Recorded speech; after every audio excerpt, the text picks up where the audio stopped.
The Federal Communications Commission has determined the following content to be emotionally harmful. Funny things that you think's funny aren't funny. Give me cocks all the time. I want cocks all over me. The Alan Cox Show kicks ass, man. Welcome. Show me what you got. You're not going to see a lot of cocks on TV. Alan Cox from the Alan Cox Show. I don't know what it's about you, but I can't even stand your voice. I think you're the biggest asshole alive. It's going to be a great show. Let's kick it. I'll say kick it, and you'll just kick it with a tasty groove, okay? 1, 2, 3, kick it. Kick it. Come on. God damn it. Could you one time kick it? What the? Alan Cox. Here we go. He'll ad-lib. He'll be fine. It's the Alan Cox Show on 100.7 WMMS.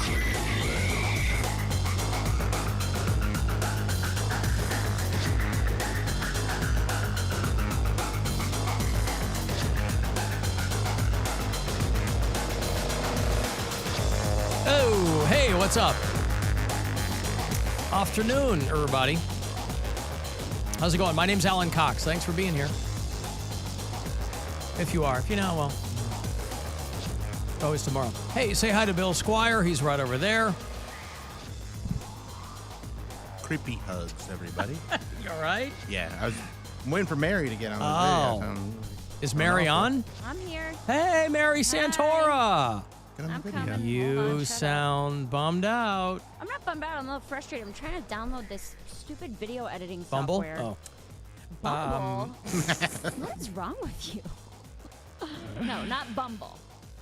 This video editing software, but it keeps trying to charge me $300, and I have like an activation key. But I was going going to to say, all in. that stuff is expensive, right? Yeah, but there's like, it's specifically like, hey, this is how to get this for free, and then there's nowhere to enter said code. It sounds like a scam. It's not, because it's not from me. It's from the company that makes it? Normally, we would charge you $300 for this. Here's a keyword to get it for free. No, the guy who filmed Bill's special. What the hell are they called? What are they called? Activation code. No, the team. The production company? I guess the production company. He sent me like a free activation code, but there's nowhere to enter that activation code. The only option is to enter a credit card. So you are unable to activate it. No, it is I can do unactivatable? it, but for $300. Yeah. So I'm like confused and getting aggravated. I would go on YouTube and see, because they want you to pay the $300, obviously, so there's a way to do it, but they probably make it unnecessarily complicated because they want to just get people to be frustrated and be like, fine, I'll just pay it or whatever. So go on YouTube and see. Yeah, it's probably worth paying the $300 too. No, it's if you got the activation code, why would you? You can't put it in anywhere. Well, that's why you have to know the little trick to do it. Which is super annoying. It is super annoying, but that's. I was gonna say I wouldn't think you'd need it. Why does it need a trick? Because they want you to pay the $300. They don't give me the card. They're putting it in the fine print, is what you're saying. Right. You got to know what the back door is. Well, the production company doesn't want you to pay $300. Adobe does. Right. All right. Well, I mean, I hope you get that figured out. I'm trying to figure it out. Yeah. But, I feel like I usually can figure things like this out just by kind of clicking around, and that is not happening today. So I don't know what. Is it Adobe? No, it's DaVinci Resolve, Blackmagic. Oh. All right. Well, anyway, hey, I think that our video software is working today, right? Yeah. People can see us and watch live if they like, and that's exciting. If you want to join us today, please do that, however you like to do it. If you want to call us, 216-578-1007 or 800-348-1007. Number to text me is 35192. Cavs will play tonight. Things didn't go so well on Saturday night, but they're not out of it yet. So Game 4 is tonight at the Romo Fijo. I will have tickets for you to go out and find. And we're going to put Rob on the east side today, and we're going to put Rob on the west side. Now, just so that we can still, we're not trying to amend the space-time continuum here. That will not be simultaneous. Can I guess where he's going to be? It's not a Schrodinger's cat type situation. You can certainly guess where he's going to be. For the east side, I think he's going to be right over here at Heinen's on the east side of Cleveland. East side Heinen's, right here at 9th and Euclid. That's not correct. Not but, correct. Okay, on the so east a side. little That's a good further guess. east, though. That's a really good guess. A little further east then. Yeah, for the P1 listeners of the show, I should have put him right in front of Heinen's and said, I've got tickets for you on the east side. No, a little bit further out than that, but Garage Bar Willoughby. in direct, no. Willoughby Gazebo. That's already been defiled. No, that's kind of a shrine. That gazebo is a shrine. I wouldn't send him out there. But it's always asking for more. To that's look treading. at the way it's dressed. That's treading on holy ground out there. They're building a gazebo out by me, and I'm sure I've mentioned it before, maybe in passing, but I'd like to repeat myself. I don't want you coming anywhere near you and your filthy fingers, Bill. I don't want you coming anywhere. They're clean. Anywhere near. They're always ready. The gazebo that they're building. Now, if they are looking for some kind of official christening for it, maybe I'll put a little bug in your ear, but that might not be what they're thinking of. Oh, they started clearing out the pool today, getting ready to paint it, so it's all ready. Do they paint it every year? Or No, they haven't painted it in a few years, so it's going to be a nice white fresh, or something fun. It's just blue, like a blue. But it's it's been a few years, so there's a few rust spots that would appear, and it's going to be all nice and cleaned up and. Isn't it just real concrete? good. What's rusting? Like there was rust. I don't know what. I don't know if they're using lead paint. Whatever. Oh, okay. Pools aren't made of metal. I mean, yeah. The paint is rusting. The paint is rusting. You're sure it's not poop?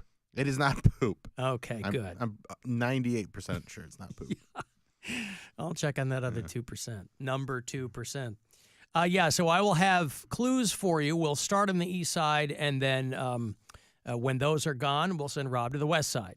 And so when we come back from this first break here, I will have the first clue for you, and I'll give them to you intermittently, and I hope that they're not too difficult, although at the end of the day, it doesn't really matter because if nobody ends up with them, then I'll tell you where he is, and we'll go from there. But he's going to be set up on the east side. The game is tonight. The Celtics are in town to play your Cavaliers. Yeah, and what time is that? 8 o'clock? 7 o'clock, I believe. 7 o'clock. So at the Romo Fijo. Taking Grandma tonight. Oh, yeah? She's a good luck charm. We went to the game a few weeks ago, and they won. I went Saturday, took my girlfriend, lost. So your girlfriend's a bad luck charm. That's what I told her. Yeah. I said, no more games for you. I'm sorry. I've got to take my friend's grandmother if I want this team to continue in the postseason. I'm doing what's best for the Cavs. I know. You're giving of yourself. Mm-hmm. But we still had a lot of fun. Okay. We got like into the executive lounge thing. And oh, stuff. What's that? It's nice. I'll tell you that wow, much. Yeah. The executive lounge. I ran into John Michael. Yeah. The voice of the Cavs. Yeah. Who he used to do the radio stuff, and now he's on television with them.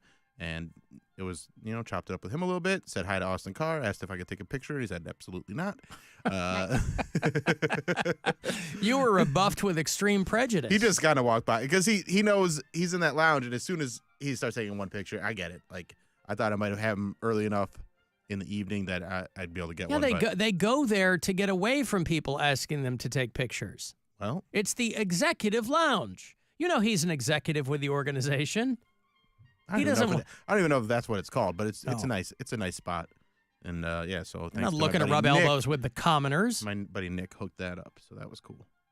Was your girlfriend properly impressed? She was very impressed because she thought we had tickets against the wall. That's what I told her because that's what I originally had against the wall in Loudville. But then my buddy came through with these tickets, and I was like, "Oh, well, that's much better." So executive lounge is much better. I didn't tell her being in so when we Screamtown. got there, I took her to the seats, and she's like, "Wait, what the heck? Why aren't we? I thought we were up against the wall." I'm like, "Oh, yeah, we're not. We're here now." You're going to be up against the wall later on, baby. But for now, we're in the executive lounge. Question. Yeah. If you're going to sit in the very last row against the wall in Loudville, wouldn't you rather watch that at home? No. How?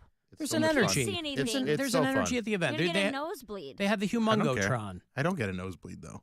And it's fun. It's fun to be there. You get dizzy. Like you're all the way up there. Everything looks like ants. I mean, they got this screen that you can watch it That's on. how and they also, do it in Screamtown, Mary. It's just Loudville. Sorry? It's loud. I don't go to Screamtown. Yeah. But it was, I like being there for the energy of it. It's a lot of fun. It's a playoff game, Mary. I don't know. And those Loudville people, or... they're real fans, so they're really into it. they're talking shrimp. It's a good time. You'd be surprised at how not quiet they are up there in Yelberg. Yelberg. I've got to take a break. I will have that first clue for you to put you at game for tonight.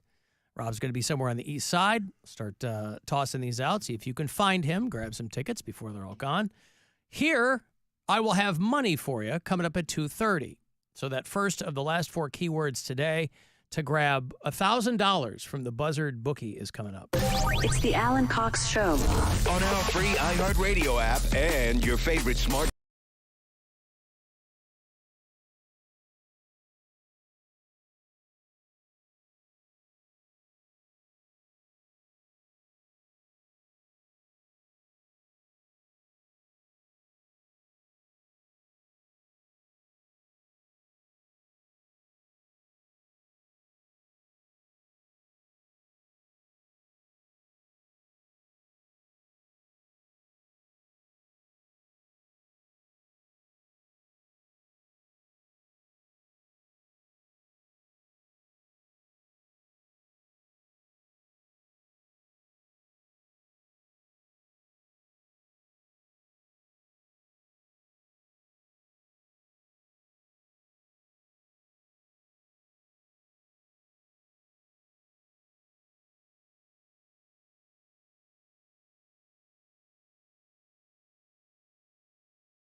Listen to Daily Dad Jokes on America's #1 podcast network, iHeart. Open your free iHeart app and search Daily Dad Jokes and start listening. Brain dead entertainment throughout history. The cup and ball, the yo-yo, Pong, the Alan Cox Show. On 100.7 WMMS. 10 minutes away. Got another $1,000 for you. Listen for those keywords. About 30 past the hour. Grab some money here from the Buzzard bookie. And I will have that first clue for you here in a moment. If you want to get to the Romo Fijo tonight for Game 4, Cavs Celtics. Hoping to come back after Bill's girlfriend ruined Saturday night. Mm-hmm. And, but what are you going to do? It's not her fault. It's just she shouldn't have been there by any measure. Just should not have been there. So the Cavs play tonight. The Guardians, who almost got swept by the Chicago White Sox. I was peeking in all week, and I'm like, how is this happening?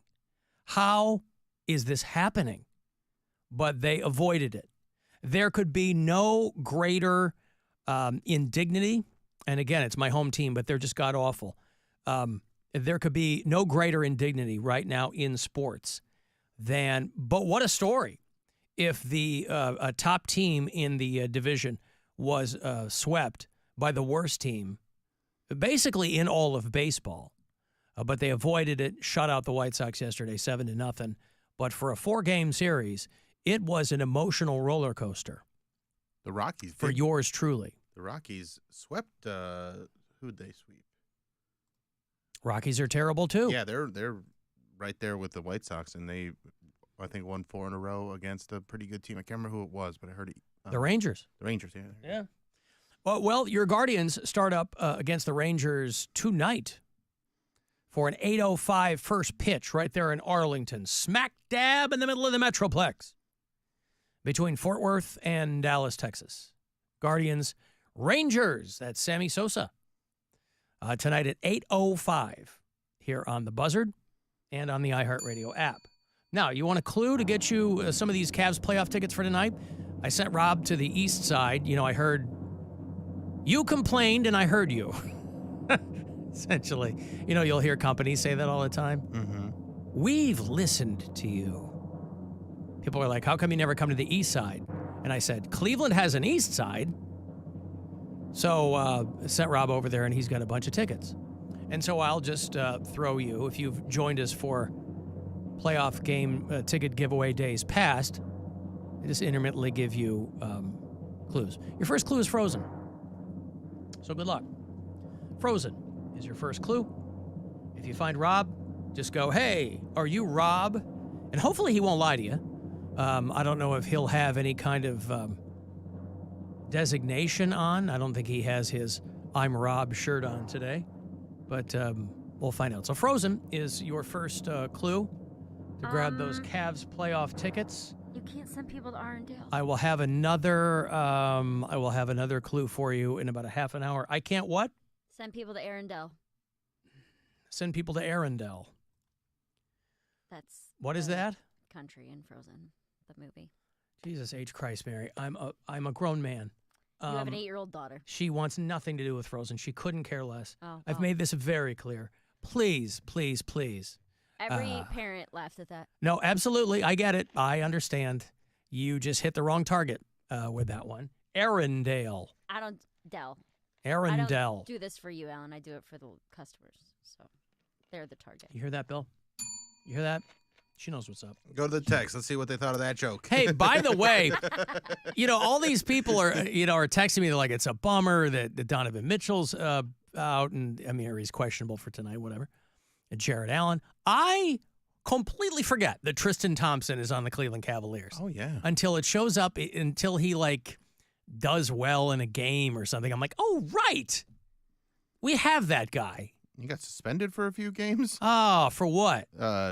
Performance enhancing. Grabbing drugs. butts? No. Oh. Was it enhancing his performance? See, I don't think that you should get in trouble for PEDs unless it literally enhanced your performance. Just taking them isn't going to enhance your performance. That's not, I get that there's rules and regulations and they're illegal in the game or whatever. But if they don't do what you took them for, then no one's the wiser. It's not like this guy's out there like he's got flubber on his shoes. Oh, that would really help us out. It really would. We could use some flubber. Is flubber a performance that's probably It's not banned a drug, too. but it's a substance. So you don't eat flubber. You just put it on your shoes. Yep. What if you ate it? That's probably not going to be good for you. My goodness. Those little guys dance around in you. Yeah, so I mean, I think, back in the day where they were like, oh, Mark McGuire's juice and Barry Bonds is juice. And yeah, those guys just became massive individuals and were hitting dingers nonstop. If you are a Tristan Thompson and they happen to take, how do you get caught? They took a random blood sample?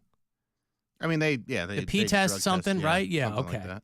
I don't know how frequently they do them in the NBA. I assume maybe they do them randomly. Mm-hmm. And they go, oh, this guy, we got to suspend him. This guy's got stuff in his blood. And everybody's like, really?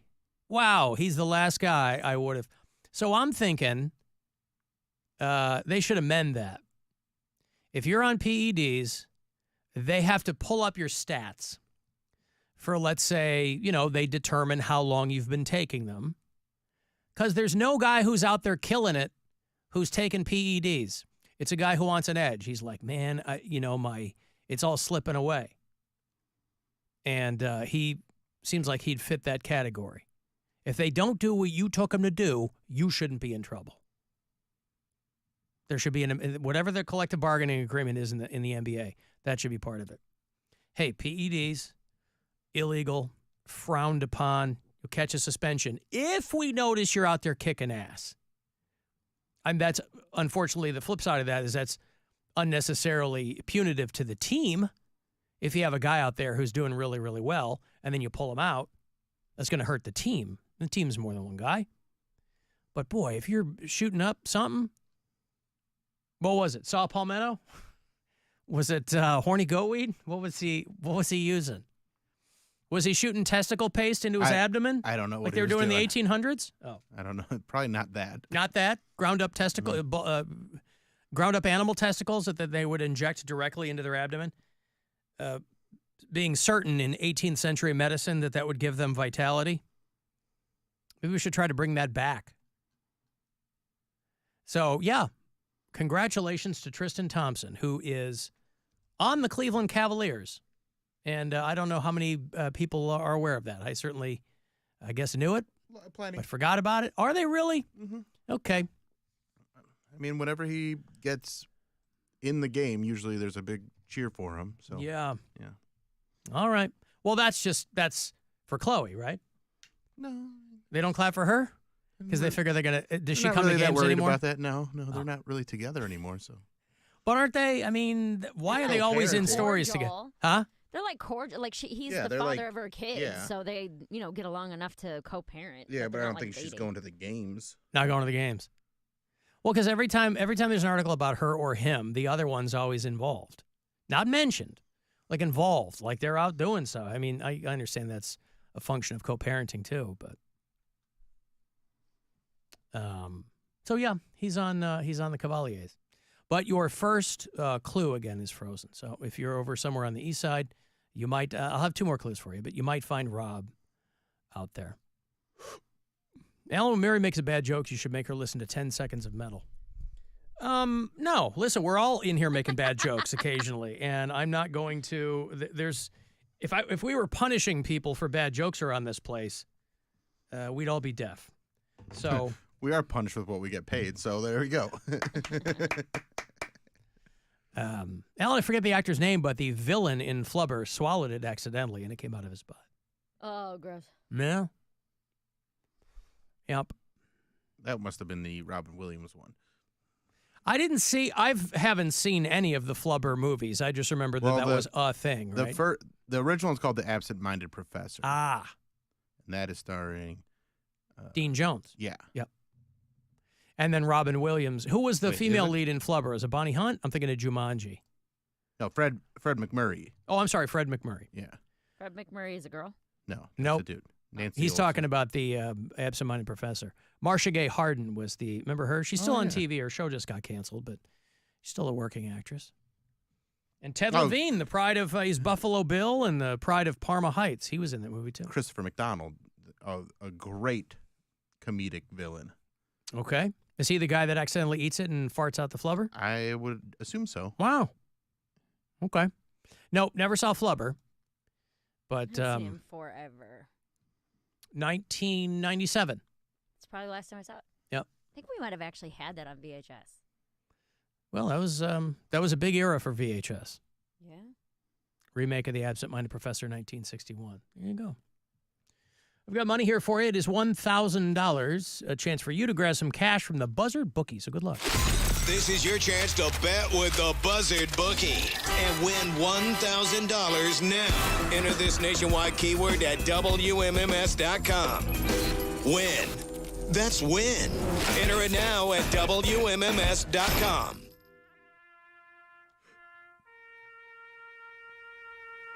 Sad news for our bureau chiefs in Pittsburgh.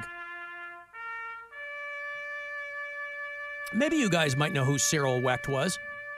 Cyril Wecht was, because he was very well known outside the city just because he would do a lot of talk shows, and anytime HBO would have like one of those autopsy shows, they would always go to Cyril Wecht. There was a guy who was a coroner for New York City for a long time named Michael Baden. He was the guy, I think he might be gone now too, but he was the guy that got the most face time on that autopsy show. But Cyril Wecht was a guy that I knew fairly well just because I had lived there and I was in local media and I had done some television with Cyril Wecht. He was 93 years old. Cyril Wecht was a guy who kind of got on the map as a younger man. He was the first person to say that Kennedy was killed by more than one person. Dr. Cyril Wecht was the county coroner for Allegheny County for a long time. I think he had retired some years ago. A lot of people didn't like him because he was very adamant in his opinions. A lot of people thought that he was arrogant, but he was just a really, really smart guy, really good at what he did. But he had a lot of controversial opinions on things. And he got a lot of attention when he said that he didn't think that Lee Harvey Oswald was the only person who killed JFK. But he was always being called out on a lot of these national cases. And he liked, getting camera time or whatever. And I liked the guy. Anytime I had a conversation with Cyril Wecht, you'd learn something. It was pretty wild. It was way over my head. But he had concluded that the Warren Commission, who had concluded the single bullet theory, they said that it was absolute nonsense, is what Cyril Wecht said. And he would go back and forth with people over the Kennedy thing. But, he got into some trouble along the way. But he would always get called out when there was some high-profile case. I feel like he was part of the, what's her name? He was part, or at least they asked his opinion at some point on John Bonet. Casey Anthony. John Bonet, probably, when Michael Jackson died. They were picking Cyril Wecht's brain. He did the Today Show and Good Morning America a lot during the OJ trial.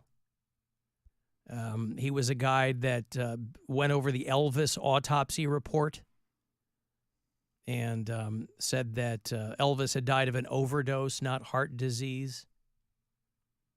And, a lot of things that in retrospect people take for granted. But hearing from a lot of our Pittsburgh bureau chiefs that Cyril Wecht has passed away. Good run, though, 93. Pretty old. You want to leave us messages, you can do it. You can, if you listen on the iHeartRadio app, you can drop messages there or leave voicemails. That number is 216-986-8903. Hey, Alan, catching up from Friday's show. I thought it was so funny that you and your wife care less about getting gifts on Mother's Day and Father's Day than Mary, who threw a temper tantrum last year because she didn't get a Mother's Day gift when she's not even married to Brian, and Mary's not going to get her mother a Mother's Day gift. She's perfect. Did not throw a temper tantrum. I don't remember that at all, so No, I don't know what he's talking about. Absolutely not. I never threw a temper tantrum. I don't know. The listeners remember things better than we do. But that's so nice. He thinks you're perfect. I am perfect. All and the I'm glad that he preceding can stuff, recognize that. all the preceding stuff he mentioned is irrelevant because you're perfect. I am perfect. Yeah. And I'm glad that people are finally starting to realize Finally that. coming around to what Wait Bill and until- I have thought for a long, long You time. guys have always supported me in my Yes. But wait until he finds out that Brian came here and spoiled the crap out of me for an entire weekend for Mother's Day. So suck my butt. How about that? Well, but he was already going there. That's why he came out here.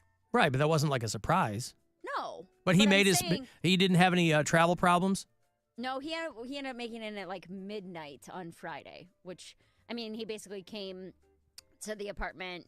We ate some food and went to bed. There's nothing to do at midnight. We're not going to go out after he just traveled all day. Sure. Yeah, Saturday it was a great weekend. Saturday there was like this street fair in the neighborhood called Chelsea, and there's like a market there. So we went to like the Chelsea market. We went to the street fair and had a bunch of cool, wacky Asian food. Straight fair. Street. Oh. We were straight, so we were kind of having a straight fair. All those people are like, when's there going to be a straight pride parade? They're having a straight fair there in Chelsea. Of all places. Of all places. Of all places to have a straight fair. There were called Japan Fest. There were 3 people there. No, it was really cool. It was a great day. A lot of walking around. There was we found a Starbucks Reserve Roastery. Have you guys heard of these? Yes, I've heard of those. So there's only 6 in the entire world. There's one in New York, one in Chicago, one in Seattle are the 3 that are in America. And then Tokyo, Shanghai, and somewhere else. Milan. So there's only 6 in the entire world. We didn't know that. And it's like they get all the beans from like direct imported from different parts of the world. They roast them and grind them and do everything there fresh. And they have like specific select food that's all made fresh from like however many star chefs. Like it was a crazy experience at this Starbucks. And we're walking in and I'm telling Brian, I was like, I've seen a Starbucks Reserve where they have like better coffee. He's making fun of me. He's like, how much more of a douchebag do you need to be to go to a Starbucks Reserve? What, $8 coffee isn't good enough for you? And of course he goes in, he comes out with 2 bags of like take-home coffee. He gets like a really fancy. How did he flip that quickly? Because it's really cool in there, man. And like when they're like they have a greeter like Walmart, and they're telling you like nothing that you get here can you get anywhere else except like these 6 in the world. The one in Chicago is an old Crate and Barrel, so that's why it's one of the 6 because it's frigging 5 stories high. Yeah, it's crazy. massive. Yeah, and I don't drink coffee, so it's like I couldn't care less, but. It's always packed. It was like an experience. It was really cool. We ended up spending... A coffee experience. Yeah, we ended up spending quite a bit of time in there. And they have people like actual people in chef coats like making these croissant sandwiches and all kinds of, I don't know. It was a really cool experience. But yeah, so then we did a lot of walking around, took a nap, and then went and saw Aladdin on Broadway Saturday night. What'd you think? Because Cody and I saw that in Cleveland. And I really liked it, but I thought the first act like completely overshadowed the second act. The second act was only like 45 minutes. Right, The second act was really quick. It goes really quick, and the way the first act ends with the genie doing "Never Had a Friend Like Me," like that had us just like we were going crazy for that. Yeah. It was so good, and then there's nothing that really matches that energy again the rest of the time. No. Still very good, but like. The peak is definitely there in the middle. Yeah. I mean, it was really cool. It was good. And I have like, I don't want to say an unhealthy attachment, but like Aladdin, Lion King, like those classic 90s Disney movies, I have watched so many times. I had the video games, like the Super Nintendo Aladdin video game. One of the hardest video games ever. It's so hard. So is the Lion King game, dude. Those games are hard. They're very hard. You put so much time and effort into it. So I had that on Game Gear, and I would sit there and like. Yeah, they don't want kids finishing it in a day. No. No, they didn't care enough to. Understood. Yeah, they didn't care if kids could finish it at all. They just made it way too hard. Yeah. So I didn't like some of the artistic liberties taken with the Broadway show, and I'm complaining to these things. No, I've never seen Aladdin. So what do you mean by artistic liberties? Like they changed the story, or no? A little parts of it. Like they made this whole side plot where like Aladdin's mom had just died, and he was like trying to prove to her that he can be worth something, which I thought was like completely unnecessary to the storyline. I'm like, that didn't really add anything, and they only mentioned it twice. So I don't know. I thought that was weird. I was like, I can't believe they took the Abu character out, which is the monkey. That's Yeah. like Aladdin's right-hand man. They replaced And he's got him. like 3 friends, right? Yeah, he's got like 3 friends. I was like, they should have. And Brian's like, Mary. How are they going to have a monkey on It's stage? exactly what he said. He goes, how do you want them? I was like, they could put a guy in a monkey A suit. guy in a monkey suit. Take it right out of the fantasy. There's a giant guy in a monkey suit. all that Lion King is. Like their That's what entire I'm thing. So saying. like I agree with Mary that they could have just put somebody in a suit or came up with something. Even had like a puppeteer like show up and do something like It's Broadway. This Yeah. is like the biggest production. Peter of Dinklage. this. Anything. Yeah. And then. And that's been there a long time. Yeah, Aladdin 10 on years, Broadway. I think they said. Yeah, not as long. I mean, the Lion King's been there like 25, but I think they Right. said Aladdin was like 10 or 12 years or something like that on Broadway. it's fun though. It was good. It was Yeah. good. Yeah, but there were parts of it that I was like, How was the genie? The guy that played the genie. Because the He guy was that good. He when was we fine. saw it, he was fantastic. I wouldn't say he was he felt kind of out of breath at points. Oh, okay. But like That's Sunday. for real, I mean, like the scene that Bill's describing, the Never Had a Friend, it's like 9 minutes of running around and singing. So Yeah. anybody would be out of breath. But there were parts where I think it was just hard to hear, kind of. And Okay. I'm like, yeah, maybe, I don't know, if it's got a, I don't know, hungover? I have no idea what his problem was. But Wait, did you go Saturday night for that? Saturday night, Okay. 8 p.m. Yeah. It was great. And then yesterday we just kind of chilled. It rained all day yesterday. So we just went and got breakfast and then came back and just hung out at the apartment. And Made coffee that he bought. no. All that new Well, coffee. That's going He's home. not sharing that with her. Oh. I also don't really drink coffee that much. But yeah, it was a great weekend. And he got me flowers and chocolate-covered strawberries. Oh, Yeah. God. Very sweet man. Very sweet man. Hey, Jenna. What? Hello. Hi.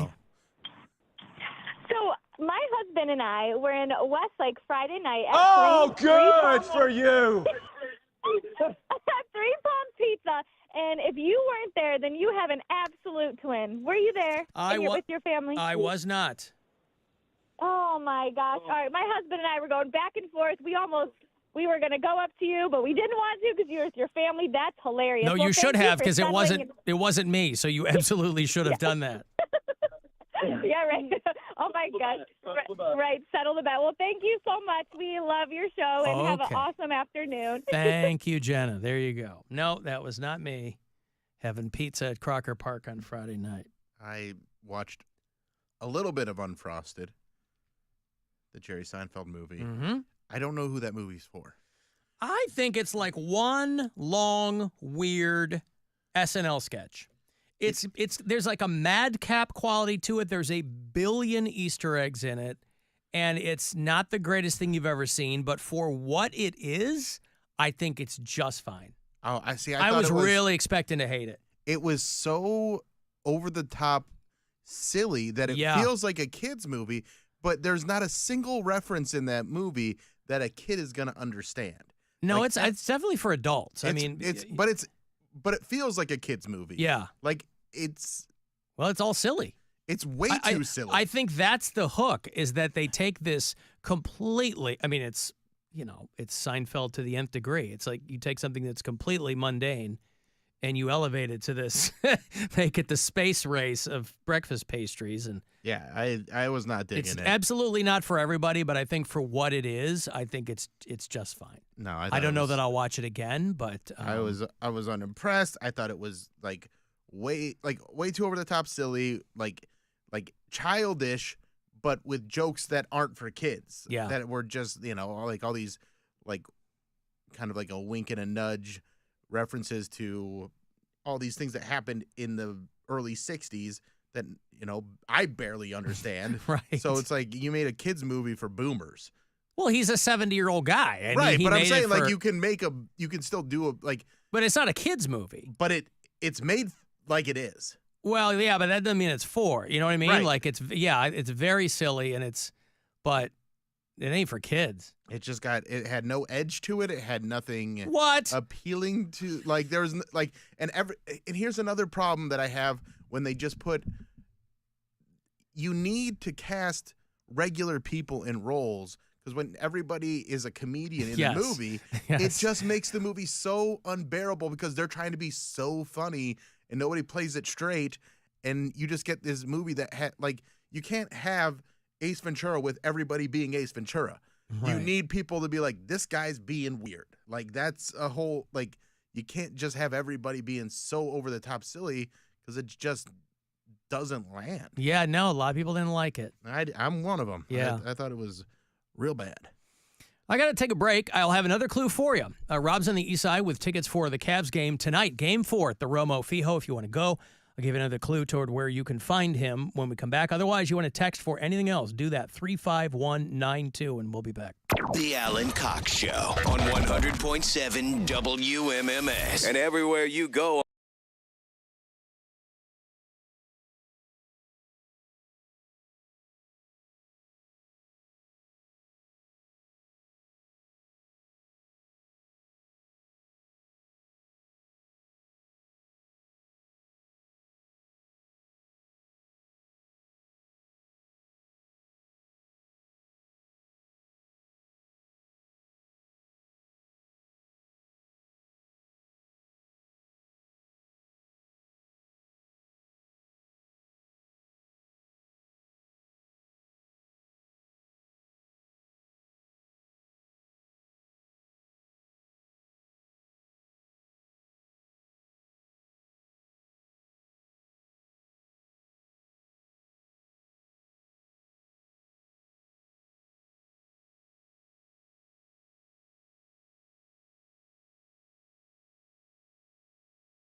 to a lively spirit.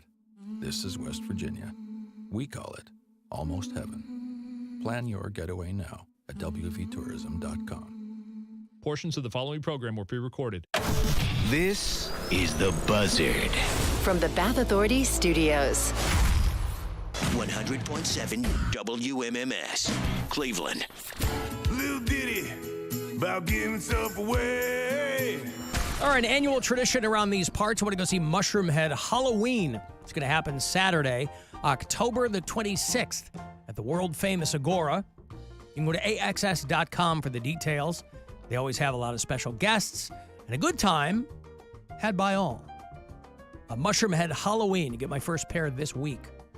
Good luck. Caller 10-216-578-1007 or 800-348-1007. Fun fact, celebrity deaths, like testicles, sometimes come in threes. The Alan Cox Show.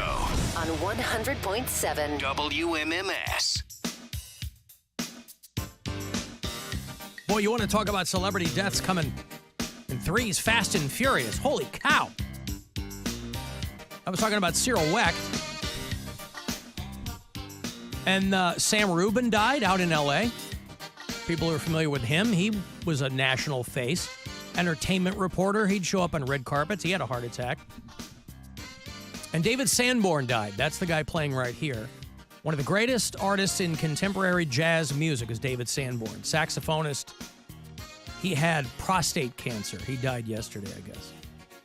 This is called Chicago Song. Channel 9 in Chicago uses this as their theme song. And before I came to Cleveland, I was doing radio sales. I was off the air for about a year and a half between I had been on in the morning there, and then that station got sold, and I wasn't ready to leave. And so I started selling at a smooth jazz station. And so we met a lot of these people as they would come through, and David Sanborn. And you're talking, I mean, this song is like quintessential mid-'80s smooth jazz. David Sanborn. But the guy had been doing it forever.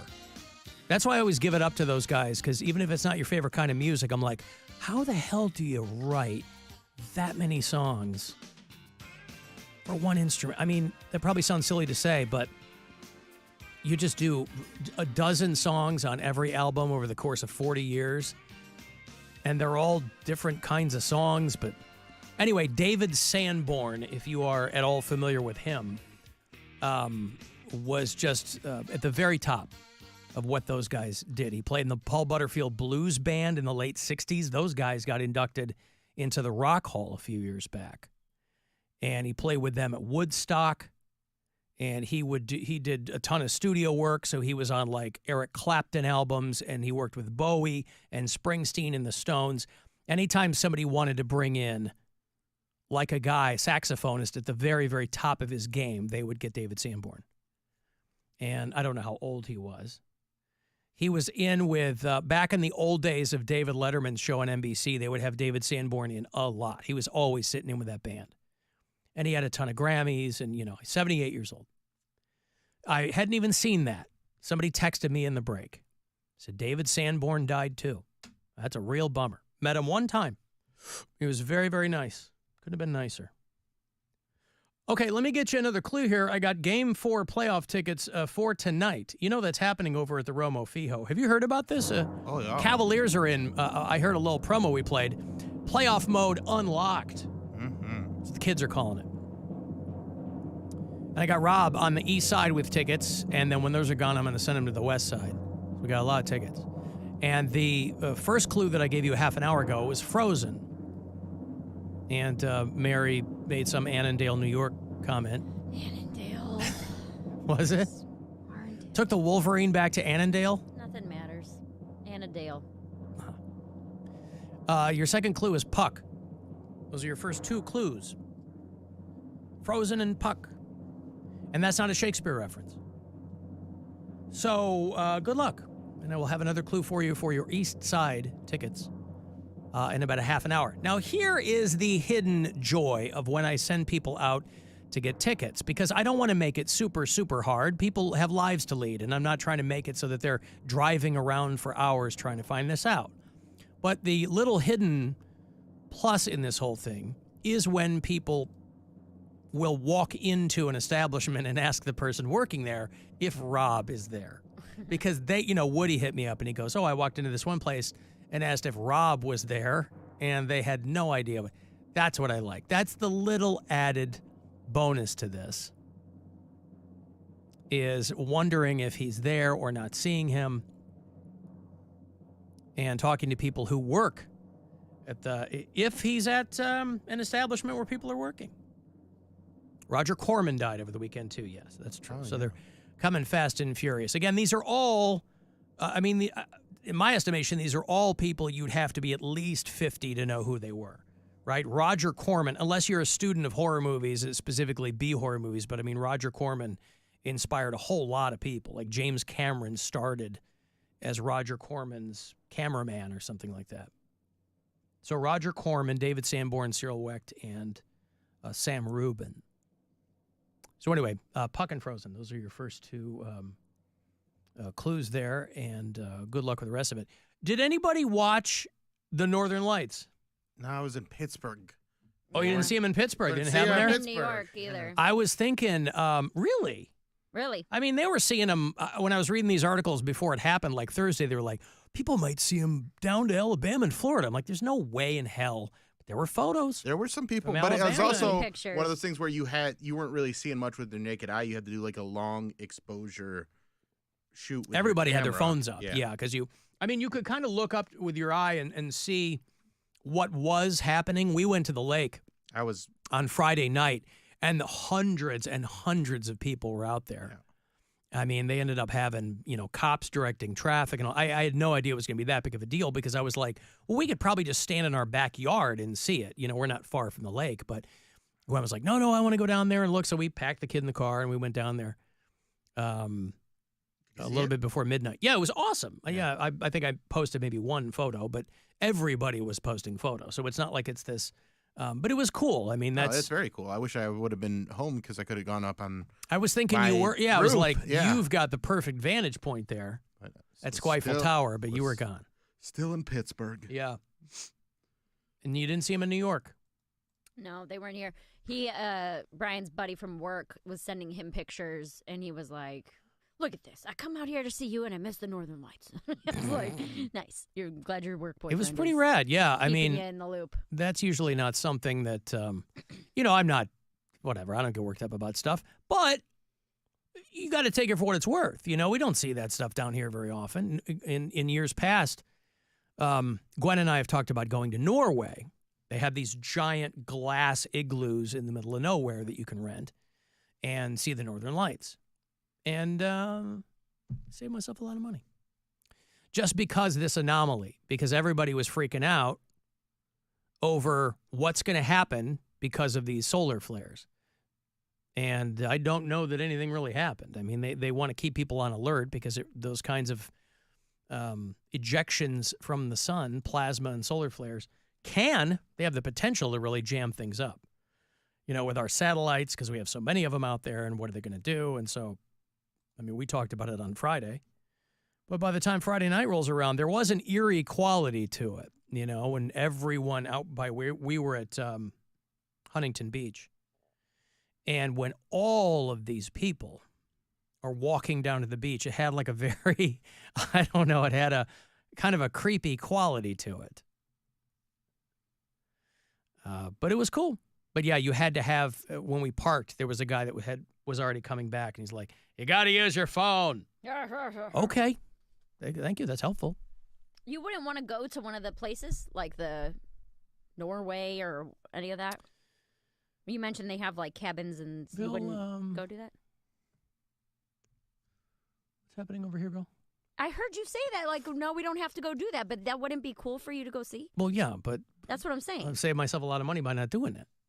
He's excited about saving money. I feel like it would excite you more that you saw it a little bit, and that would make you want to go see the full, real thing. Yeah, and you can see it with the naked eye, too. That's right? what I mean. It's right there, yeah. It's like a teaser. A teaser. Yeah, no, listen. Yeah, playing just the tip with the Northern Lights. Yes. Just the glint. Mm-hmm. Yeah, no, it was cool. Yeah. So that's there's some other places we have to get to first, but Nah. Yeah, that's it was cool. Huh? Iceland. That's the next place. Reykjavik. Show trip. Hey, they got Show trip. Iceland. They got direct flights there. No. Direct flights to Reykjavik from Okay. Cleveland? I thought they did. Maybe not. Dublin now. But Dublin. Yeah, okay. Dublin's the one they keep I thought playing I the thought there was an ads for. Iceland one. There might for a be. while. Yeah, I think for a minute there was, but then these carriers, plant They their swap flag out, and then they yeah. go, oh, we have 6 people a month who want to go to Right. Iceland to see like where Björk lives or whatever. But yeah, no, it was pretty cool. The Northern Lights. Yeah, so normally I was surprised at how far south people were posting photos. They saw them in Colorado. They saw them in Georgia. There is Dustin. I don't know why you're not seeing the Northern Lights. I paid a lot of money for you. Go on that trip. Oh, yeah, I would go on that trip. For sure. Go stay in one of those igloo Yeah, the glass things. igloos. Yeah. Yep. They saw them in Maine, obviously. That's farther north. But they saw them in Seattle. That's north, too. But yeah, people were seeing them as far south as Georgia, which I absolutely did not think that was actually going to happen. But and the trouble is, too, obviously, we live in modern times. So there's a lot of light pollution. Right. And so, people were posting photos from, like a friend of mine posted a photo from home. They were seeing them in Chicago. But I was like, oh, yeah, but It's not going to be as clear. no, I mean, we were out there on on the beach when it was super dark and crescent moon and the whole bit. So it was cool. I mean, it was, but then it was like when fireworks let out, everybody splits at one time. And You're just parked in your car for an hour. yeah, it was fine though. Busted down and starved. In a blizzard, she was lost. She ran calling wildfire. Now, maybe you didn't get to see the Northern Lights, but you can still benefit from nature's majesty and glory because the Canadian wildfire smoke is coming back. Hey. And that's... Hey, listen, I think that this will become like an annual tradition. It'll be fun. Now, by annual tradition, I mean it happens all year long. But now they've got wildfires on the western part of the country. Last time they were, I think, burning north of Toronto, or they're out there in Ontario. And now they're burning primarily in British Columbia. So the air is going to get smoky down here again. Minnesota and Wisconsin are already getting some of that air. And it'll be heading this way. But they've already got the air quality alerts going off for all of Minnesota and parts of Wisconsin. But there are multiple fires burning in Western Canada, in British Columbia. They've had to evacuate a couple of towns. So that's something to look forward to, I guess. It might be not really what you wanted, but it's a way to remind yourself of the complexities of nature and how dry things can get, really, when you think about it. Because on the one hand, you'll have the Northern Lights. On the other hand, had we gotten these later, we wouldn't have seen them because they would have been obscured by wildfire smoke. And frankly, I don't mind that little burn in the air. When you smell it, it smells like a neighbor is having a bonfire, and you go, it smells pretty good. It's reminiscent of camping and s'mores, and you got to put a good face on climate change and the inevitability of our demise. What's the matter with that? Mexico City. You ever been to Mexico City? No. A lot of people in Mexico City. It is the largest city in North America, Mexico City, and it's running out of water. And so that's what we have to look forward to. Who knows if the wildfire smoke will get there. But there are 22 million people who live in Mexico City, and the water supplies are running out because it's just not raining. And so if it doesn't rain soon, or to a degree to which they really need it, the city will run out of water by the end of June. That's really soon. So if you've got plans, Water wars are starting. if you've got plans to visit, maybe kick that can down the road a little bit. I mean, that's not really a destination for a lot. Like, that's not where resorts are. A beautiful city, though. You don't think they have resorts in Mexico City? I don't think so. It's a full. I mean, you're not on the ocean, That's but what I I'm mean, saying. People are going to Mexico Yeah. is to be on the beach. Yeah, sure. I mean, there's not the ocean, but at least there's a lot of pollution and no water. That's right. This will be fun. Mm-hmm. Hey, Dick. Hey, Alan. How Speaking are of you? air pollution. It's not a good sight here, Alan. Oh, what's happening, Dick? We had a flood. And Who's it came we? all the way, the house down here. There were tornadoes about 20 miles from the house, and it ran all the water and knocked all the clothes off. I only got 23 shirts and pants. It knocked It's all of your bad. clothes off. What? Well, I mean, they The just- tornado it went whipped your up clothes there. off? No, I mean the clothes. They mildewed the clothes on the hangers, which was bad. Oh, a clothesline, you got- mean? No, inside the house, water got in the toilets, and it overflowed, and it got on the, around the stuff that was hanging on the shirt. Oh, You know what I mean? Wait, so So how are you? Otherwise, I'm doing wait, good wait, at music. Dick. He Hold explained it on. perfectly clear, Alan. Hold Don't worry on. about it. Tornado! Dick. Tornado! So you said there have been tornadoes. So your house flooded? Yeah, the bathroom's flooded. It was Bathroom bad. is The flooded. bathroom's How did that? Yeah, how did the flooding bathroom touch your clothes on hangers? I don't know. That's what I don't understand. We had Michelle had to take them to the dry cleaners, and they went through that stuff again. It makes me so mad. I told them to quit messing with the pretty shirts I get from the radio stations, and that's happened twice. You know what I mean? Those are T-shirts, yes. Yeah. Can you send me another one? Is it okay? I mean, I'll pay you the money. I'll send you $30 for them. Dick's working the flood scam here, Bill, to get some new WMMS T-shirts. Yes. What are you, a medium? Extra large. All right, extra large. Yes. I'll. Hey, Alan. Dick. Alan. Yes, sir. I want to say something, okay? I talked to Connor, you know what I mean, and I like Connor. But I want to say something. And I want to say it to Bill, and I want to say it to Mary and Keith Kennedy. I've known you guys. Bill and Mary came down here, Alan. I respect you guys. I would never hurt you guys' feeling or make the people mad, but I believe that you are probably the best. I talked to a girl up in she came down here from Norwalk and her family, but I dearly love you guys, and I talk about you guys all the time, and I hope you never. And I want to be Bill's friend, Mary's friend, your friend, Connor's friend, and Keith Kennedy's friend in God. And I mean that, so help me God. I love you guys.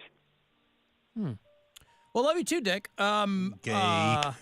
All right, that's fine. That's a compelling argument. But I'll give you that. I wouldn't want to come up there, and I will party with you guys. I will. Yeah, give you come party with give us. You, You do I coke? want to give you 2 CDs, and some. I'm going to try to get some tonight, and see some double Ds. I dearly talk about you guys, and I want you always to be my friends in God. Does that sound good, please? I mean, I'm an atheist, but I take your point. Sure, yes. I'm sure we can remain associates, of course. Why not?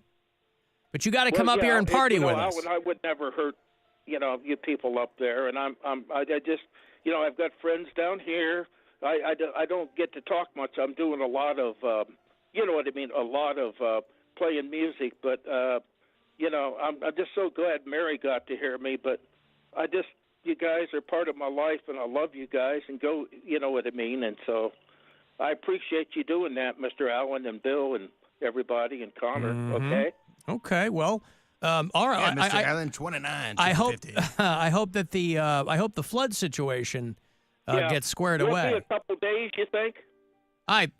Sure. Yeah, but I want to meet you guys sometime, okay? We'll figure it out, Dick, okay? God bless you. Bless God, you. All right, well. You're the only one that believes in God, Mary, so you have to be friends with Dick. That's fine. Let's take Dick to Oh, I'm Iceland sorry. with He's us. still on the line. But I'll come. How about that? So gross. Let's take him to Iceland with us, and he can serenade us with the mandolin while we watch the Northern Lights. I feel like that's a perfect plan. I got to take a break. Let's put a pin in that, as they say. Shut Yeah, that. Okay. put a pin All right. in that one. I got money for you and another clue. Your third and final, if you want to get those Cavs playoff tickets for tonight at the Romo Fijo Game 4 against the Celtics. I got Rob on the East Side. You got Frozen and Puck so far. I'll give you one more. Hopefully you can find him. Grab a pair for yourself. Other than that, though, $1,000. That ain't too shabby. 3:30 is going to be that next keyword for you to grab $1,000 from the Buzzard Bookie. This is the Alan Cox Show. Everywhere on our free iHeartRadio app or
one podcast network, iHeart. Open your free iHeart app and search Daily Dad Jokes and start listening. Now it is time to give stuff away. Alan Cox is giving stuff away. All right, we are back for Alan Cox Show night on the Cleveland Funny Bus. We got back on it last Wednesday night. Every Wednesday this month and next will be your hosts, Bill and I alternating weeks. Local comedians are your tour guides. It's a lot of fun. We did it last year, and so happy we brought it back. Funnybus.net. These tickets do go quickly for those Wednesday nights, but I got a couple of passes here for you. Bill is going to be your host this Wednesday, leaves from Collision Bend in the Flats. And if you want to join him and everyone else on the Cleveland Funny Bus, be caller number 10 right now, and you'll be out there Wednesday night. So good luck. 216-578-1007 or 800-348-1007. Let's be real. Sleeping with your teacher is hot. Just be careful if you're homeschooled. Mom, stop it! Now back to the Alan Cox Show on 100.7 WMMS.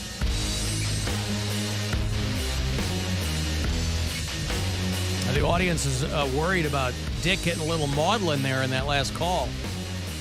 Maybe the flood really threw him for a loop. Maybe he was very specific, by the way, about the number of shirts he has. 23. 23 shirts. Like that Jim Carrey movie. Maybe he is really in his feels about the toilet flood. It was still very difficult to follow what was going on there, even more so than usual. Toilet flooded, and ruined his shirts. Ruined the shirts that he had on hangers. Yeah. Maybe he dries his clothes in the bathroom? I don't know. I don't know either. He's got wild stuff going on there. All right, third and final clue. Want to get yourself to the Romo Fijo tonight. Cavs game 4 against the Celtics. They lost on Saturday here at home. Hoping to get it back tonight. I sent Rob over to the east side with a bunch of tickets. I don't know that anybody has zeroed in on him yet. The first two clues I gave you were Frozen and Puck. Your third and final clue for the east side tickets are going to be Blades. Frozen and Puck and Blades. So if you know what I'm talking about, go find Rob. Because he's just standing there waiting for somebody to go, hey, are you Rob? I got more money for you here in about 5 minutes. You want to get yourself a grand courtesy of the Buzzard bookie. Be listening for those keywords about 30 past every hour. 5:30 is going to be the last one that you'll get from me today. Yo, Alan, listening to Dick talking, if he comes up here, I want to party with you guys. I want to party with that dude. Plus, he mentioned Connor. Who the hell is Connor? I know I might be behind, but I have no idea who the hell he's talking about. So, but yeah, definitely want to party with Dick.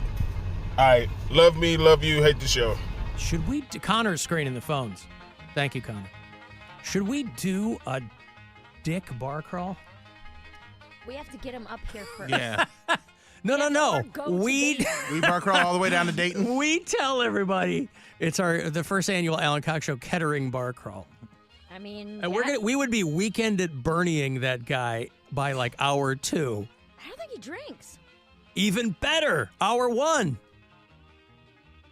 Why don't you think he drinks? Because he plays so poorly?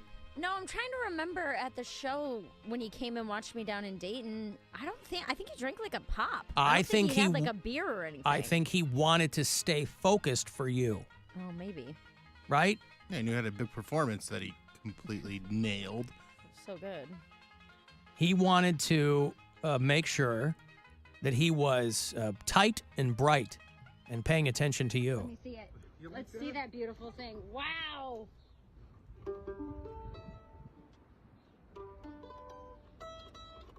Give us a little something.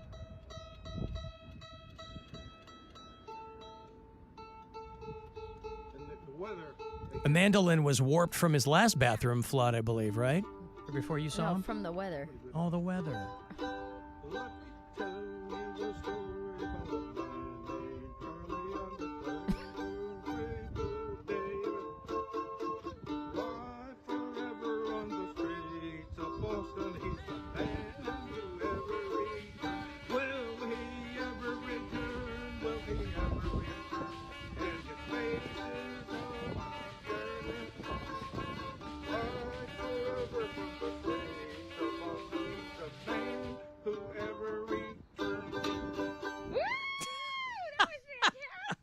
That was fantastic, she says. I'll tell you what was fantastic was her acting job. Very good actor. Man, you are. You know it. And it keeps going, too. Yeah, I thought that was the end. That's the thing with people who don't read social cues, right? Right. They go, oh, that was applause for me to continue. Better not stop. Shouldn't stop now. Keep it going. Got the crowd on their feet. Yeah, that's right. Well, we're I can't let up now. Can't really sit. Have you listened to us on iHeartRadio? By the way, tell me where you do it, because I always like to know where people are out in the hinterlands outside of Ohio. Melanie listens in Smithville, Tennessee. That's about an hour outside Nashville. Sean and Brett are both new additions from Pittsburgh. Gary listens in Vestal, New York. Katie's in Tampa. Steve listens in Thornton, Colorado. And somebody got me some information about, one of our bureau chiefs hit me up about, what the hell was it? It was, the guy, the big Trump fan, who found out that he's been in this country illegally for 60 years. Yeah. This is a dude in Clearwater, Florida. It was one of our Clearwater bureau chiefs who sent me the story about the guy who only discovered when he went to collect his Social Security money that he is not a citizen. Boy, they will let you do anything in the U.S. as long as they don't have to pay you. This guy was in the military. This guy worked. This guy comes Social Security. They're like, nah, well, no, we can't. His dad's Canadian. Jimmy Class is the guy, and he's got a mobile home there in Clearwater. Trump flags, the whole bit. But he moved to the U.S. in 1959, so he's been here for 64 years. He lived here, he worked, got married, had kids, did all the stuff that everybody else does. Voted. And now it turns out he's been voting illegally for 50 years. He was born in Canada. His mom was Canadian, but his father was born and raised in New York State. And so when his family moved to the U.S. when he was 2, he assumed that he was a dual citizen. And, he got a driver's license and all this kind of stuff. And he said, well, I guess I'm in a lot of trouble because I've been voting for over 40 years. But they denied him when he asked for Social Security that he'd been paying into his whole life, by the way, because they said he didn't provide enough evidence to prove that his father lived in the U.S. for 10 years before he was born. That's a requirement.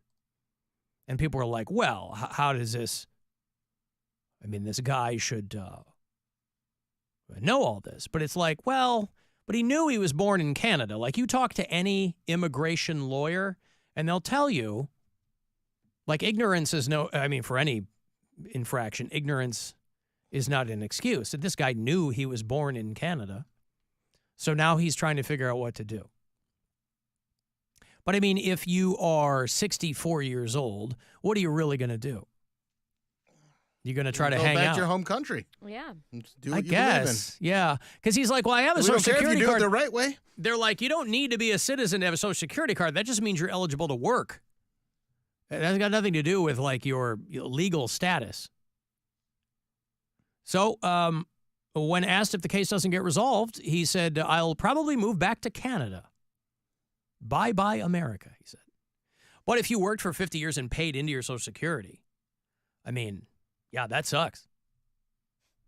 Although, you go to Canada and you have to worry about being bankrupted by getting sick. So, glass half full.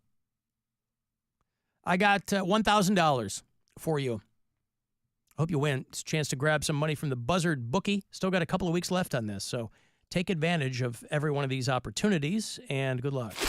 This is your chance to bet with the Buzzard bookie and win $1,000 now. Enter this nationwide keyword at WMMS.com. Happy.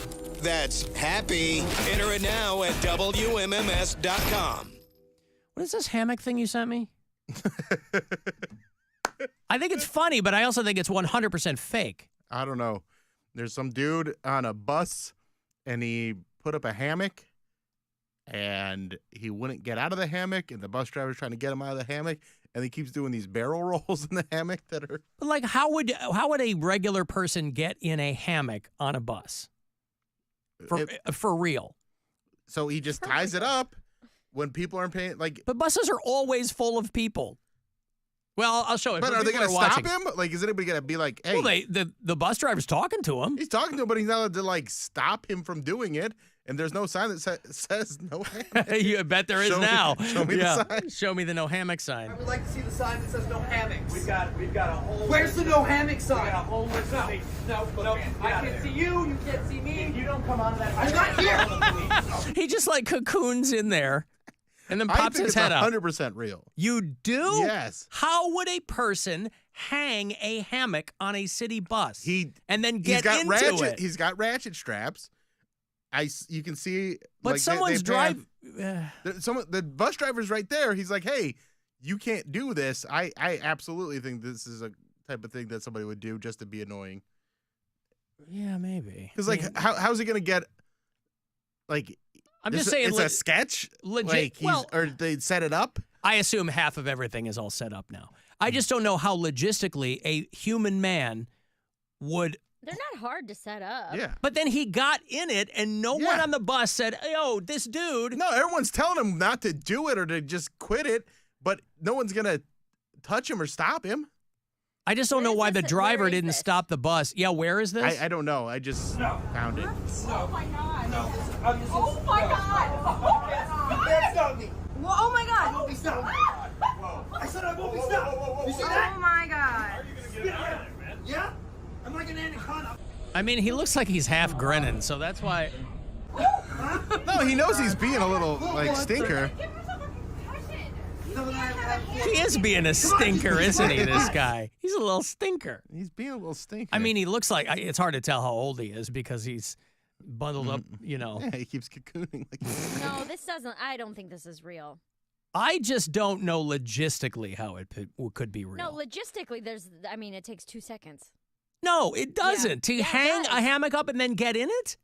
That would take and then get in 10 it. seconds. Yeah. You've been on a city bus, right? Yeah. Full of people. You pay the guy. Wrap it. You pay the guy to get on. Huh? You would just wrap it around the pole and pull. It's not like it's He'd already have to be in it. Intensive. No, you put it up and then jump in. But he is ensconced in this thing. It's not like it's a hammock that you could easily get in. He's cocooned in this thing with just his head sticking out. Maybe you're right. I'm just saying, anybody who's ever ridden on a city bus, somebody farts and the driver will kick you off. I just don't know. The driver's trying to kick him off, but he's not allowed to put hands on him. I don't think this is real. I think it's set up. Definitely. I think it is too. I mean, it's funny. I think it's humorous to look at. The things that he's saying. Like, this sounds written. Doesn't it sound written to you? Well, I don't know if you need to write a script for this, but I mean, it's just. It doesn't sound natural. Even right, the you girls' can't reactions, see me. the girls' reactions who are like, oh my God, that's crazy. Like, they don't even sound surprised. Dude, the place to go. I don't think we can. Can you get down so we can get where we're going, please? What? Dude, please. I'm staying in the hammock. I'm not moving this bus. You know what? There's AC in here. Dude, get down. I'm not getting down. Get down. The bus is not moving. Get down. Get down. We have places to go. I mean, even if it is fake, do we have to be in somebody else's dumb show all the time now? Like, is life just being in somebody else's show? This bus driver's like, bro, you know, it's like people that block a bridge. Mm-hmm. It's people trying to get to work or take their kid to school or whatever. I mean, again, it's funny. I'm just watching it, and all I can think is, how the hell did show me the sign? Show me the sign that says no hammocks. I mean, he's got a point. But you played yourself because every bus now is going to have we can't believe we have to post this, no hammocks. People think it's Joseph Gordon-Levitt. Yeah, I saw him trending, and I was like, oh, did he OD or something? And then it was the hammock guy, Joseph Gordon-Levitt. Things are not going so well for him. He's only in the Beverly Hills Cop sequel. This guy's from Cleveland. Oh, really? Yeah. That's not an RTA bus, is it? It says he's in Cleveland, and then his bio is life's too short not to have a sense of humor. So. All right. Sounds made up to me, but. Yeah. So that's an RTA bus? That's the guy that posted it, though. That doesn't mean he's the guy in the hammock. No, this is like his page. I mean, it's on his page. Yeah, but it looks like he just reposts a bunch of stuff based on looking at that page. Because he's got like clips from like Rogan with Steven Tyler and.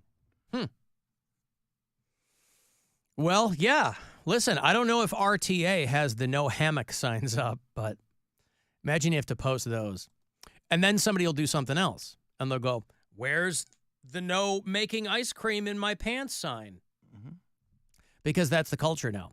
Unless everything is not specifically mentioned, what do you mean I can't overthrow the government? Unless everything isn't specifically written down and mentioned. The spins. It's funny. It's very humorous funny. to look at. I But just I'm like, wanna there's no believe way it's that's real. real. Yeah. Again, it's hard to tell anymore. Hey, Alan. Hey, everybody. I'm listening to, I think it's Friday's show, and you guys are talking about Andrew WK. I have a little fun fact about Andrew WK that made me respect him. In the early 2000s, the band Obituary, they decided to call it quits because they just weren't feeling it anymore, and they thought the fans just didn't care anymore. Then one night, Andrew WK was doing a show in Florida, and he invited Obituary on stage to play a couple songs with him, and the crowd was so energetic, and they loved it, and they blew up the place that Obituary decided we're going to become a band again. And ever since then, they've been pumping out banger after banger. And I'm glad Andrew WK did that because Obituary is one of the best death metal bands out there. And I love that you play that on 2 hours till midnight. The guy goes, ding! We just played Obituary on Saturday night. Oh, great band. Mary likes them. I like them. Love them. They were just in Dayton, I think. I don't think they're coming here. They're out with Cannibal Corpse and Amon Amarth. Yeah, it's a good lineup. Yeah, they called it quits for a minute. And then, God bless Andrew WK. He brought Obituary back to us.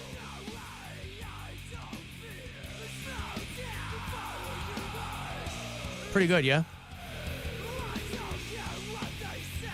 Mary's not talking to me.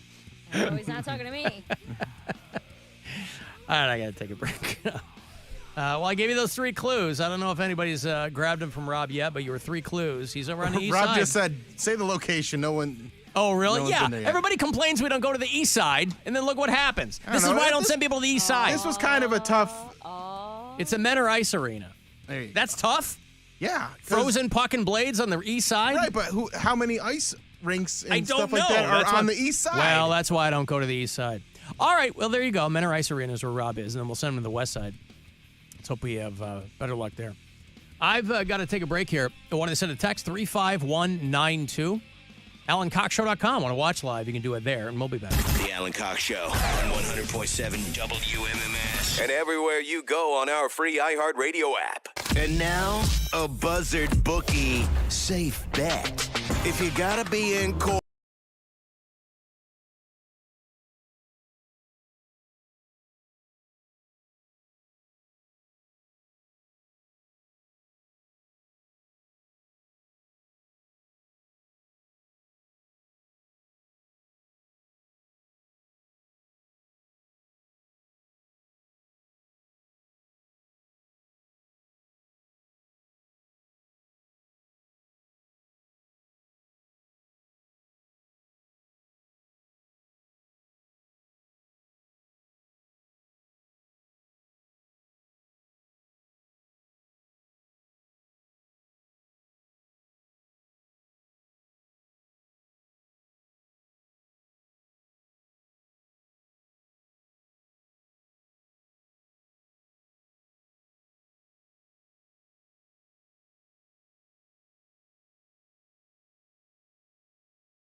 Lane easy. They also have a 365-day return policy, so if plans change, no problem. Book tickets with undercovertourist.com now and save.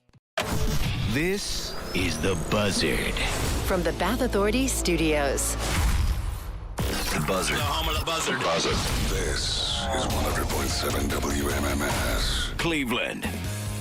Now it's time to give stuff away. Alan is giving some stuff away. All right, you want to go see Coal Chamber? They got a wild tour going on. Coal Chamber with Fear Factory, Twisted, who, if you're an ICP fan, you know who they are. Wednesday 13 and Black Satellite. All of them are coming this fall. September 19th at the Agora. That's a Thursday night. Maybe take Friday off. Tickets, info, everything else, you can go to AXS.com. Coal Chamber this fall. Good luck. A caller 10. These are yours. 216-578-1007. Or 800-348-1007. Our live stream is now Scratch and Sniff, in that you can scratch the screen and then sniff your fingers. Yeah, the Alan Cox Show. 100.7 WMMS.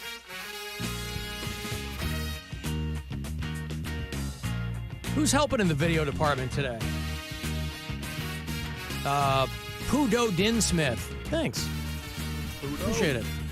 Everybody's telling me, by the way, in the text that the bottom of that bus video, it says it's a bit. Oh, it is? Yeah, I didn't see the original video or whatever, but that makes a lot more sense if it's made up. Although, you have to assume that, like, the guy knows it's a bit. Like, the driver's probably not in on it. I think everybody was in on it. You think? It The looks- driver, too? It sounded staged. I mean, what bus driver would agree to some dumb bit on his bus? All those people might be his friends, where they're like, hey, can we use a bus real quick? Do you get what I'm saying? Like, Yeah. I see. You need, what, 6 people to make that happen? 6 people in 10 minutes? You need a bus. You need a stroller. Oh, those are hard. If you have one friend who works at a bus station. You know what I mean? Does anybody have a friend who works at a bus station? I'm sure someone has a friend who works at a bus station. Yeah. Where does it say it's a bit, though? I don't know. Multiple people texting me in the break. They're like, at the bottom of the video, it says it's a bit or whatever. Pulling it up. Paul Stanley had never put up with that crap. No, People are he right did about not. that. Here's Paul Stanley driving an RTA bus. Yes. Okay, that's cool. Next stop, Tower City. You got a lot of nice shops in there. You can even get you some Chinese food at the food court. I'm Paul Stanley driving a bus. That was Paul Stanley driving an RTA bus. Yeah, that's pretty good. Guardians tonight. They almost got swept by the White Sox, unbelievably. But they ended that series a 7-0 shutout yesterday at Guaranteed Rate Field. Trust me, I'm no happier about it than you are. Guardians in Texas tonight to play the Rangers in Arlington. They're a pretty good team.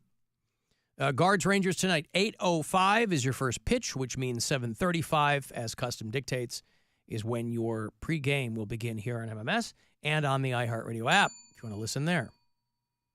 And then Cavs basketball tonight. Rob is finishing up, handing out the tickets we sent over to the east side.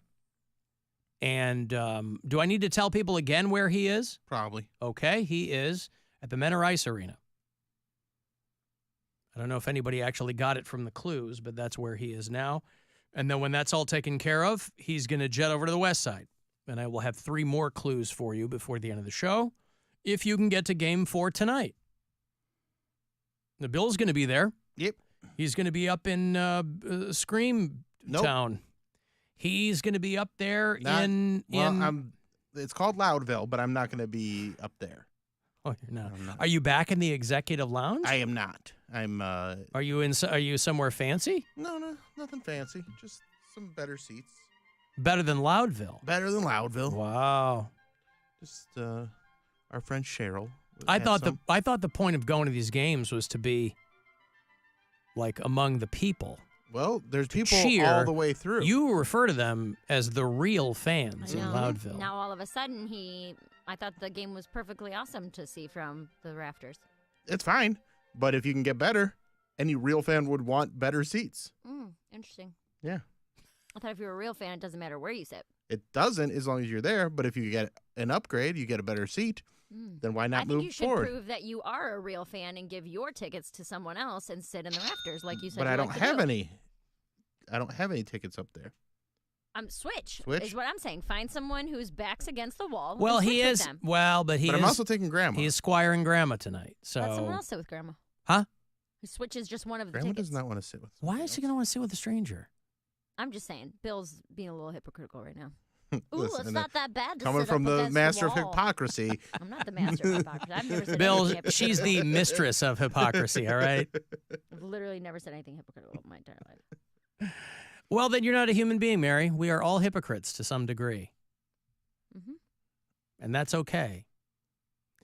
All right, so Bill doesn't want to, if you get these tickets, dear listener, Bill wants nothing to do with you. So just That is remember, not you know. what I said. Yeah, remember No, that. that's what I said. Didn't you recognize my voice? Mm-hmm. But Cavs, Celtics tonight at the Romo Fijo.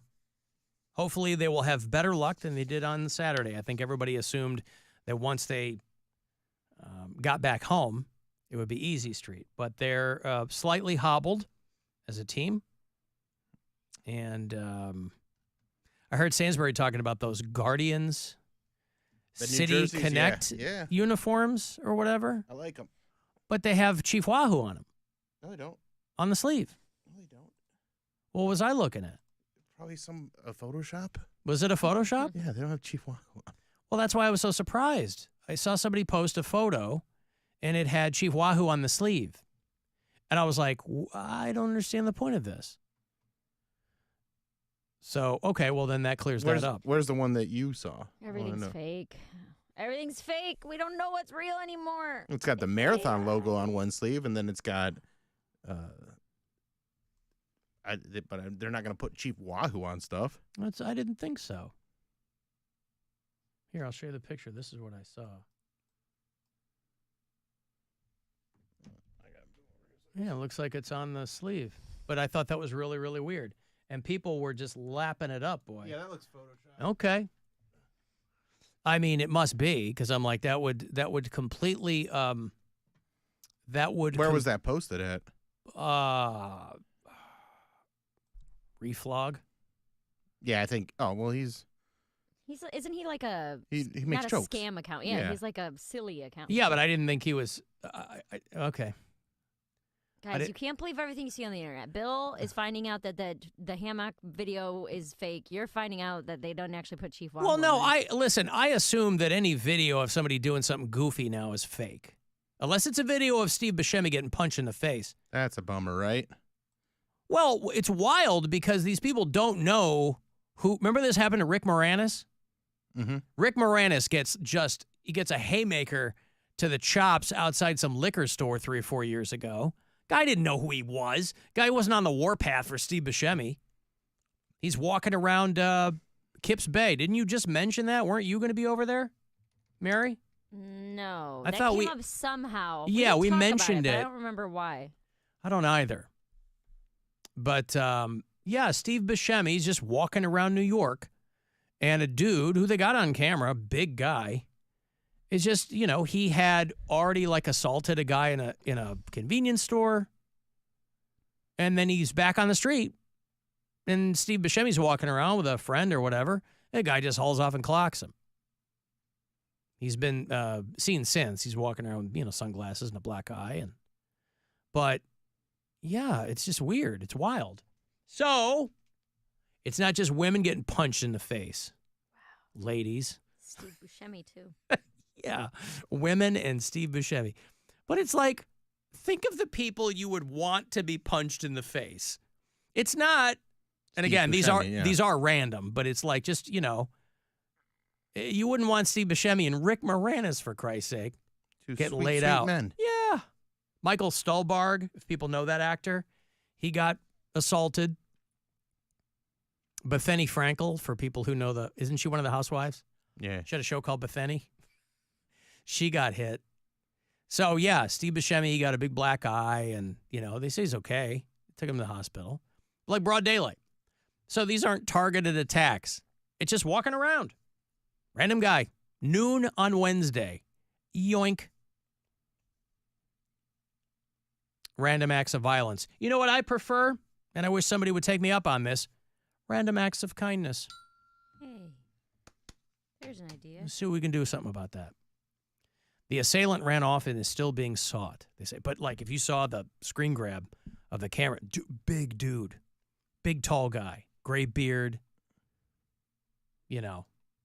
walking around. And keep your head on a swivel, I guess. But also, you can't see everything. You can't see. You're just not expecting to just get punched without any confrontation first. Yeah. Out of nowhere. Out of nowhere. RKO Cold from cocked. nowhere. Isn't that the name of Yep. it? What's that? Cold cocked. Cold cocked, yeah. That's right. Tim Meadows was trying to sell the beer, right, on SNL? He was Billy D. Williams. And cold cock and knock you right out.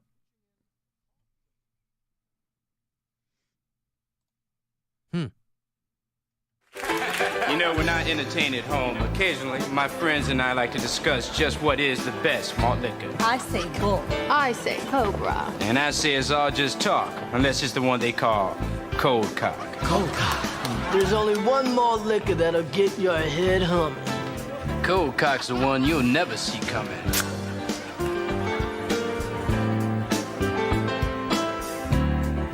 Cold cock.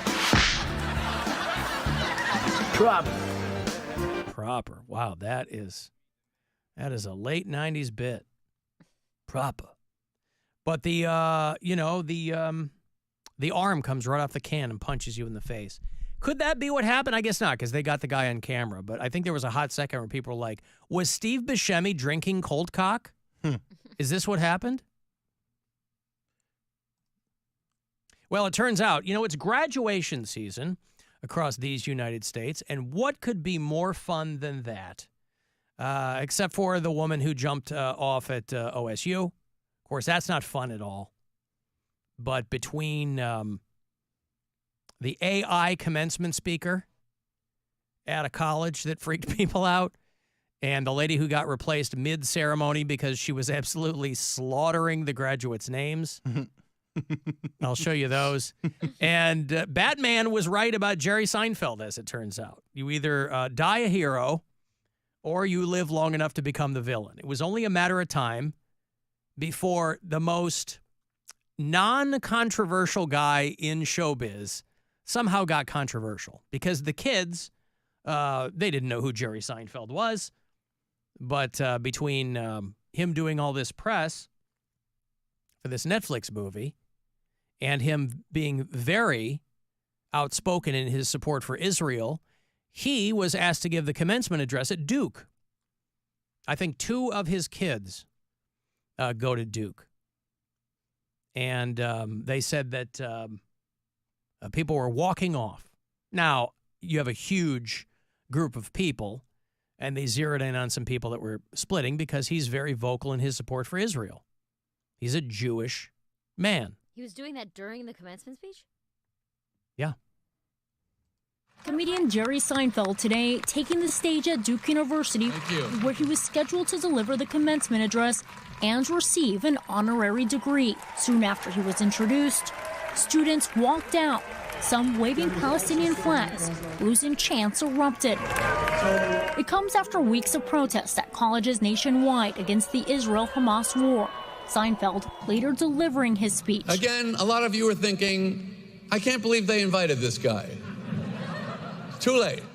I say, use your privilege. I grew up a Jewish boy from New York. That is a privilege if you want to be a comedian.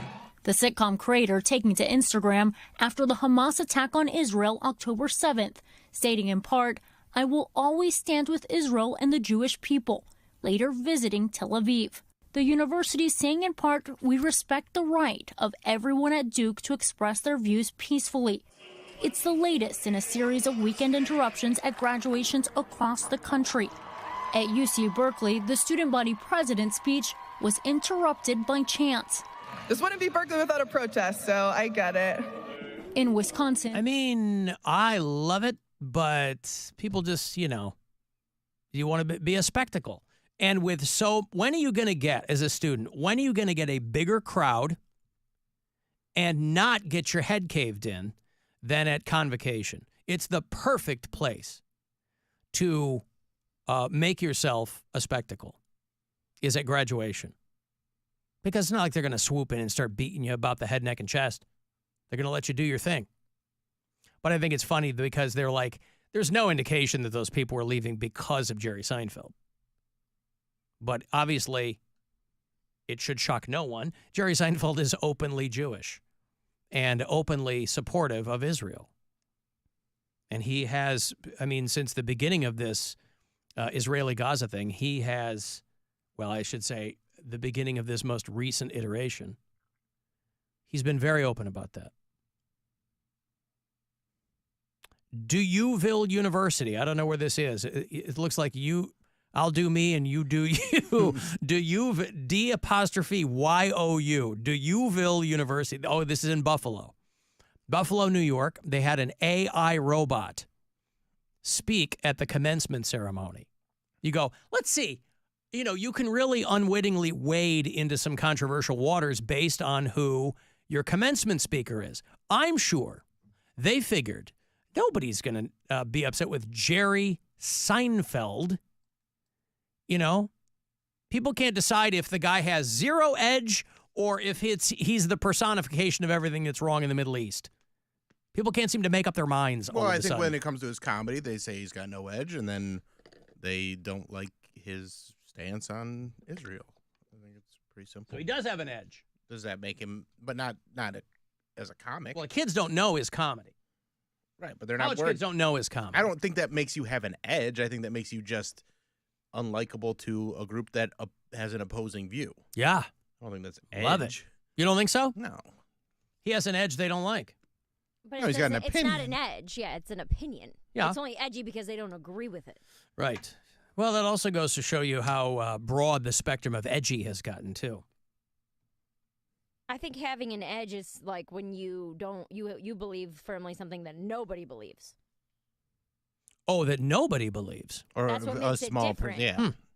I mean, he's got the same opinion as half the people speaking about Right, it. but nobody's going to have an opinion on something that is not shared with other people. But that's what makes someone But that's truly what's, edgy. like edgy is that if a very small number of people, or they're saying things that such a small number of people agree with, that's what gives them quite literally the edge. And he's not doing his support like to have an edge or anything like that. He's a Jewish guy that supports Israel. What about the guitarist in U2? He is the edge. Oh. I don't know what his opinions are.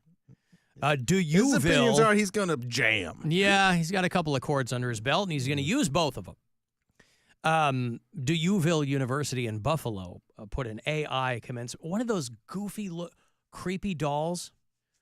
Like the sex doll, but they take the wig off. Yeah. And it's up there. I don't know if this is a tech school. I'm not, or if this is a random thing. I don't know. AI is going to be part of our with future. his fixer turned It shouldn't be foe, part of Michael the Cohen. commencement. Cohen paid adult film actress Stormy Daniels $130,000. What's happening here? It sounded like you were playing two things. Duville University is embracing the future of technology with an AI robot named Sophia. The robot is this year's commencement speaker, a move that sparked controversy throughout the campus. News 4's Sarah Minkwitz was at today's ceremony and has reaction from students about this unique send-off. It's difficult to describe, but I don't know. It was it's definitely different. Duville University went with a more futuristic approach for this year's commencement ceremony.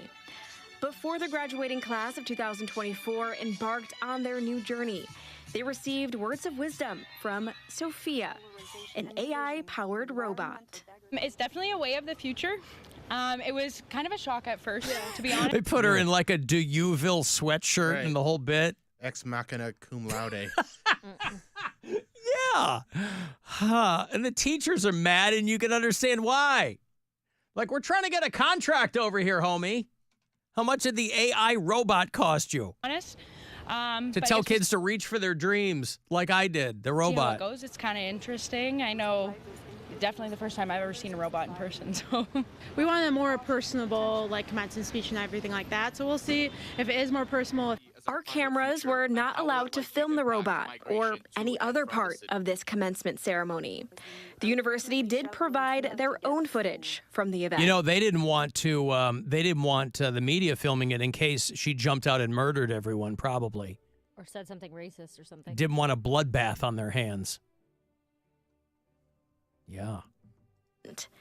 As this year's commencement speaker, rather than a traditional speech, Sophia, dressed in a Duville sweatshirt, answered questions from a student on stage. She talked about the future of technology in hospitals and joked about the best place in Buffalo to get chicken wings. No matter where you decide to get chicken wings, just make sure you get blue cheese and not ranch. I'm always open to learn new things, you know, and this Sophia is like something new. So we don't want to be traditional. So this new AI, because AI is already part of our life. So we cannot deny this. So let's get it. Let's embrace this, you know. In the beginning, I was a little bit hesitant, but when she came out, I was so glad, and I have a better understanding of Sophia. And I'm glad that, you know, I got to experience this. And it has been a pleasure to be a part of this commencement ceremony. Not everyone was happy about Sophia taking center stage. Some faculty members feel the money used to bring in Sophia could have been spent elsewhere. Seems like mismanagement, quite honestly, of funds. That they're putting money, like I said, into parties, into balloons, into signs, into artwork, into anything except faculty.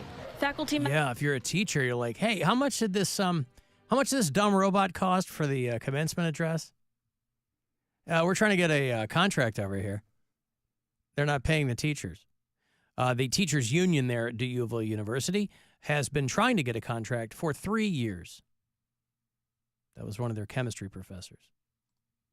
Imagine the person who had to put her in the sweatshirt, though, right? It's just a robot with like a lady head. Yeah, it's like putting it on a mannequin. Who cares? Yeah. As long as it's powered Sophia, off, I don't want it turned on. Yeah. Right. I do not consent to this. Mm-hmm. No, I don't want it turned on either. It'd be weird.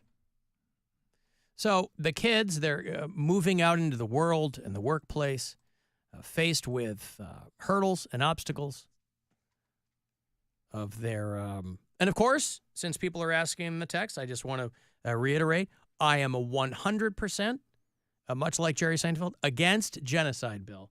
I am against genocide. Except when? In all of its forms. All of it? All forms of genocide. That one That's right. Kind of a gray I area. want to make sure... genocide. Yeah, I want to make sure... You weren't specific on that one. That I am clear. You want to talk about an edgy opinion, Mary? I'm ready. I'm out here. On an island, Yeah. being against genocide in all of its wild. forms. Truly wild and brave. Mm-hmm. Thank you. I wonder if Seinfeld's kids, when they got to like college age, were like, did you really date a girl who was in high school, Dad? I don't think that. I wonder if they would bring that up to him. That would be very funny. That'd be an interesting conversation to have. Oh, Kips Bay is where the Skittles apartment is. That's why it came out. I don't know why we were talking about it, but we were. Mary's Skittles apartment. I applied. I filled out You did? the Good. information online. Good. So You should. it's probably gotten sold somewhere. I'm going to break here. Hey, if you're a Pink Floyd fan, the Gilmore Project, one of the better tribute bands, is on the road and coming to Cleveland. They're going to do MGM Northfield Park on Friday, June 21, the 50th anniversary of Wish You Were Here. So I'll have those tickets for you after the break. And then 4:30, next chance to grab some money, I'll have another $1,000 courtesy of the Buzzard Bookie. It's the Alan Cox Show. Everywhere on our free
Accidents being cleared. 422 at Munn, St. Clair Avenue near London Road, West 65th south of Detroit. Also heavy and steady traffic as a memorial procession and escort for fallen Euclid officer continues. Currently approaching the Valley View Bridge 480 West, continuing south on 71 to Bagley Road. Jackie Roberts in the traffic center. This report is sponsored by Cuyahoga County Public Library. My name is Mary Ann. I'm a librarian and two-time Jeopardy champion. I love that my Cuyahoga County Public Library card gives me access to free online learning platforms like LinkedIn Learning, Creative Bug, and more. Discover more at cuyahoga-library.org.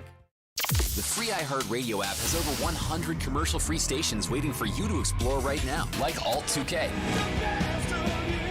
A commercial-free look back to alternative from the 2000s. It just takes some time, little girl in the middle of the ride. With Foo Fighters, Weezer, Linkin Park, Green Day, the Red Hot Chili Peppers, and more.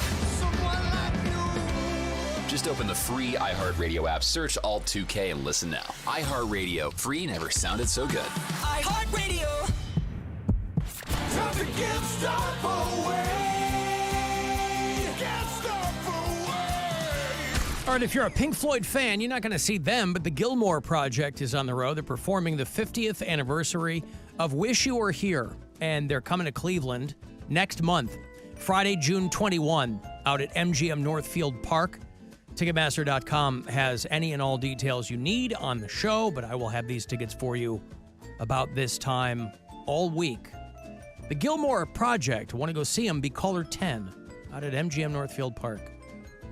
216-578-1007 or 800-348-1007. I met Alan.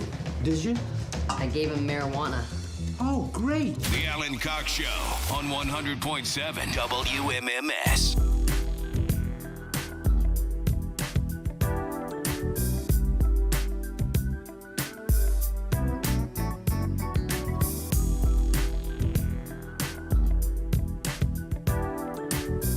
We're going to have Rob on the west side briefly, and I'll have 3 more clues for you. Hopefully you'll be able to find him, because he's got Game 4 Cavs tickets for tonight, 7 o'clock at the Romo Fijo against the Boston Celtics. So if you can make it to that game, and you can make it to Rob, as soon as he gives me the high sign that he's set up, I will let you know. Is he in a station vehicle? I don't think that he is. No. I don't know what kind of signage or designation he's got or people to be able to tell him where he is. I think that he might just be out there fanning the tickets and flapping his arms like, like he's trying to take flight. Oh! 3 amigos. Look up here. Look up here. Look up here. So, yeah, we'll set that up shortly as soon as he lets me know that he's over there, and then we'll go from there. In the meantime, I will have more money for you here. Your second to last keyword of the day to grab $1,000 courtesy of the Buzzard Bookie. About 5 or 6 minutes away from that. And then we start it up all over again tomorrow morning. 5:30 there'll be another keyword for you. But you have until next Friday, through next Friday, to win some of that money. We will be out this Friday, and we'll be out Memorial Day Monday. Yeah. A couple of days in the next few weeks. What did you end up giving Mama Squire for Mother's Day? You said it was going to be a last-minute grab. I got her some perfume. Oh, you did? Yeah, but I haven't given it to her yet because I didn't end up going down there. We're going to have lunch on Friday so I can have more time. Because I had a show last night. And so by the time she was done with church, it would have been like, I get down there, I say hi, and then I got to go back to do my show. So we're going to have a nice Friday together. So I'm going to take her to lunch, give her her gift, and that'll be nice. A nice, pleasant day. Where will you go to lunch? Wendy's. Are you going to take her during breakfast hours only? I thought they were only open during breakfast hours. No, they just have breakfast during breakfast hours. And then the rest of the day, they have all sorts of other delicious food. Will you spring for like a la carte, or will she have to get a combo, or how will that? Whatever she wants. Whatever she wants. Yeah. All right. long as I put it on the app and earn those points. Uh-huh. You think she'll go for a baked potato, no butter, no pepper? She might. Yeah. All right. Yeah, I don't know where we're gonna go yet for no. Oh, I'll make a plan. So it won't be Wendy's. I mean, it's gonna be her choice if she wants to go to Wendy's. I don't see why that would be a bad idea. I do miss being able to dine in at Wendy's in the atrium that they had. Sit there and sweat your balls out. It's a greenhouse, right? You'd sit there and Basically, yeah. But it felt fancy. Mm-hmm. Fast food. Out on the terrace. The terrace of the. I did mention this before we went to break, but I ran out of time. But I do want to play it for you. The lady who was replaced mid-ceremony, Thomas Jefferson University. I don't know if this woman. I would love to know what's actually going on with this woman because she's announcing people as though she's having a stroke, and I'm not sure what's happening, but she is slaughtering people's names, and these are not crazy. She's these names like Jessica and Stephanie, right? These are Western Regular names, for lack of a better, and she can't Common seem to names, figure we'll it say. out. And the announcer goes with the phonetic spelling. She said that she was given cards phonetically, but it certainly doesn't sound like it. And I'll tell you, if you're not watching, I'll tell you what name she's trying to say. Caterina Barcelone. Yeah, that's Francesca Catherine Barcelone, and she says Batalina or something. Caterina Barcelone. Yeah. Efuni Batista Santos. Afuni. That's Stephanie. The name is Stephanie. See, she nails Batista Santos, but Stephanie somehow became Afuni. And, listen, you want them to nail your name, graduation from college. It's a big deal. The 200th anniversary of Thomas Jefferson University. These are people getting their BS in nursing. They've put some work in. You think she did this on purpose? I don't know why you would. Well, like how if someone doesn't want to cut the lawn anymore, so they do it poorly, and then your dad's just like, screw it, I'll do it myself. I mean, anything's possible. I'd love to know how she got Afuni out of Stephanie.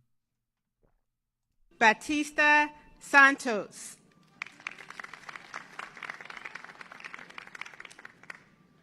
Jessica Lynn Bower. Jessica, that's Jessica.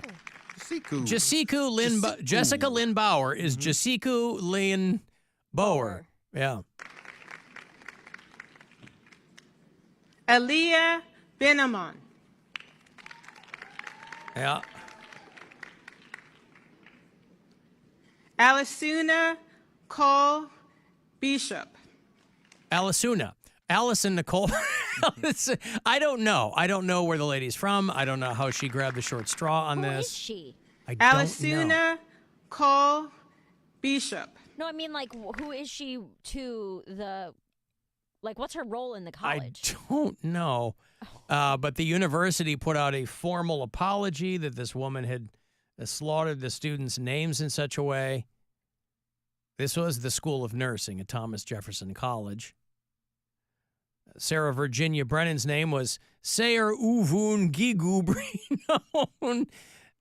Yeah, Stephanie's Afuni. Jessica was Jessica. Someone named Thomas, last name Thomas, was pronounced Tamume. And a couple of graduates corrected the woman. So I don't know. They finally pulled her off stage like at the Apollo. They brought out the big hook. And they're like, we don't, but it's a Saturday Night Live sketch in the making, it feels like. So I don't know who the woman is. My apologies for the phonetic spelling or pronunciation of the names. Those were the names that were on my cards. I would have been better reading from the book. Somebody swapped them out, gave her fake cards. Now that would have been like they're pranking her. Amazing. Yeah. Or she beat out another teacher for this, role. Oh, she sabotaged her. Yeah. Sabotage. And then she sabotaged her with fake cards. Right. Attributed to phonetic spellings on the speaker's cards.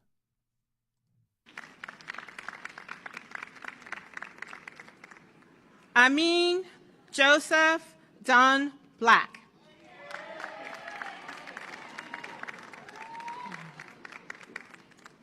Catherine Bosch. Nailed it. Yeah, no one's giving her credit for the ones she got right. Right. Rebecca Boone. B-O-O-N. Nailed that one, too. Maybe she's locking in. Maybe she's finally getting it. Tristan Sweekert Boyer. Well, there it seems like she's locking in. Where is Thomas Jefferson University? School of Nursing. Thomas Jefferson. Oh, it's in Philadelphia. All right. Well, the lady apologized. The school apologized. Seems like everybody who needed to apologize.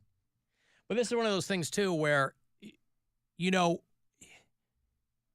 you stand there and you're kind of outside your body. Like, I didn't even walk at college graduation.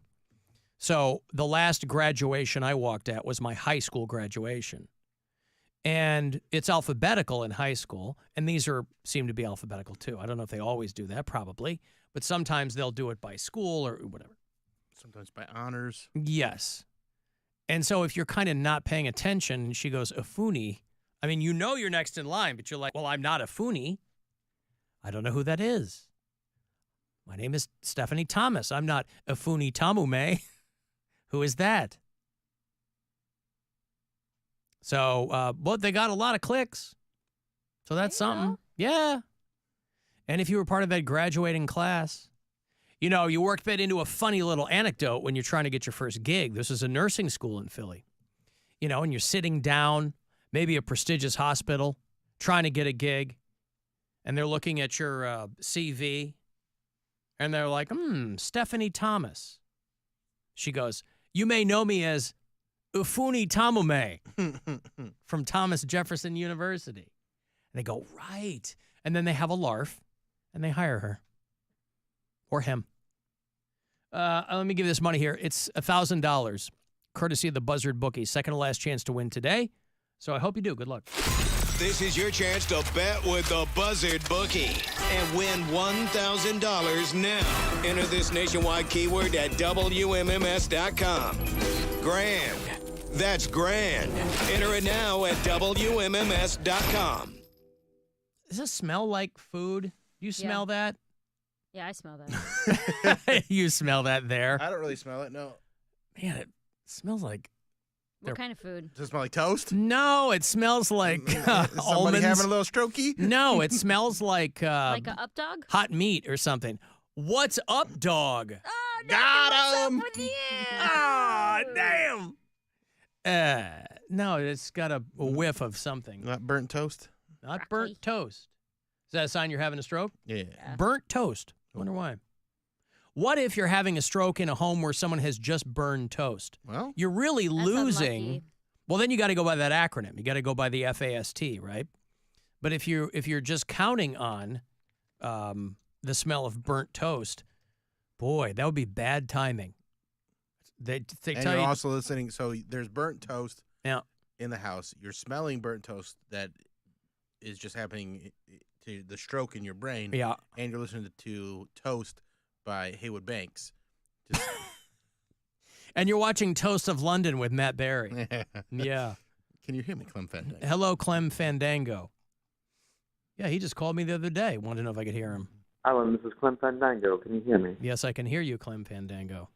Alan, this is Clem Fandango. Can you hear me? You can leave us messages. You can leave voicemails like that. You can drop them on the app. If you listen on the iHeartRadio app, and do them there. Alan, on Friday's show, Bill and Mary were giving you a hard time about saying you're on the loo. I prefer to tell people I'm in the privy.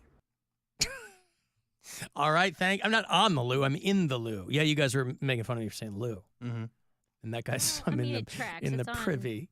It makes Privy's sense. an outhouse, though. I do have an indoor bathroom. I mean, I thought privy meant like in the know. it is, but Like you're privy to old-timey privy was like another name for an outhouse. I'm in the privy. That's what he's referring to. Not that he's in the know about my toilet. Might be. Trust me, ever since I got that call, I've had my binoculars out the window looking.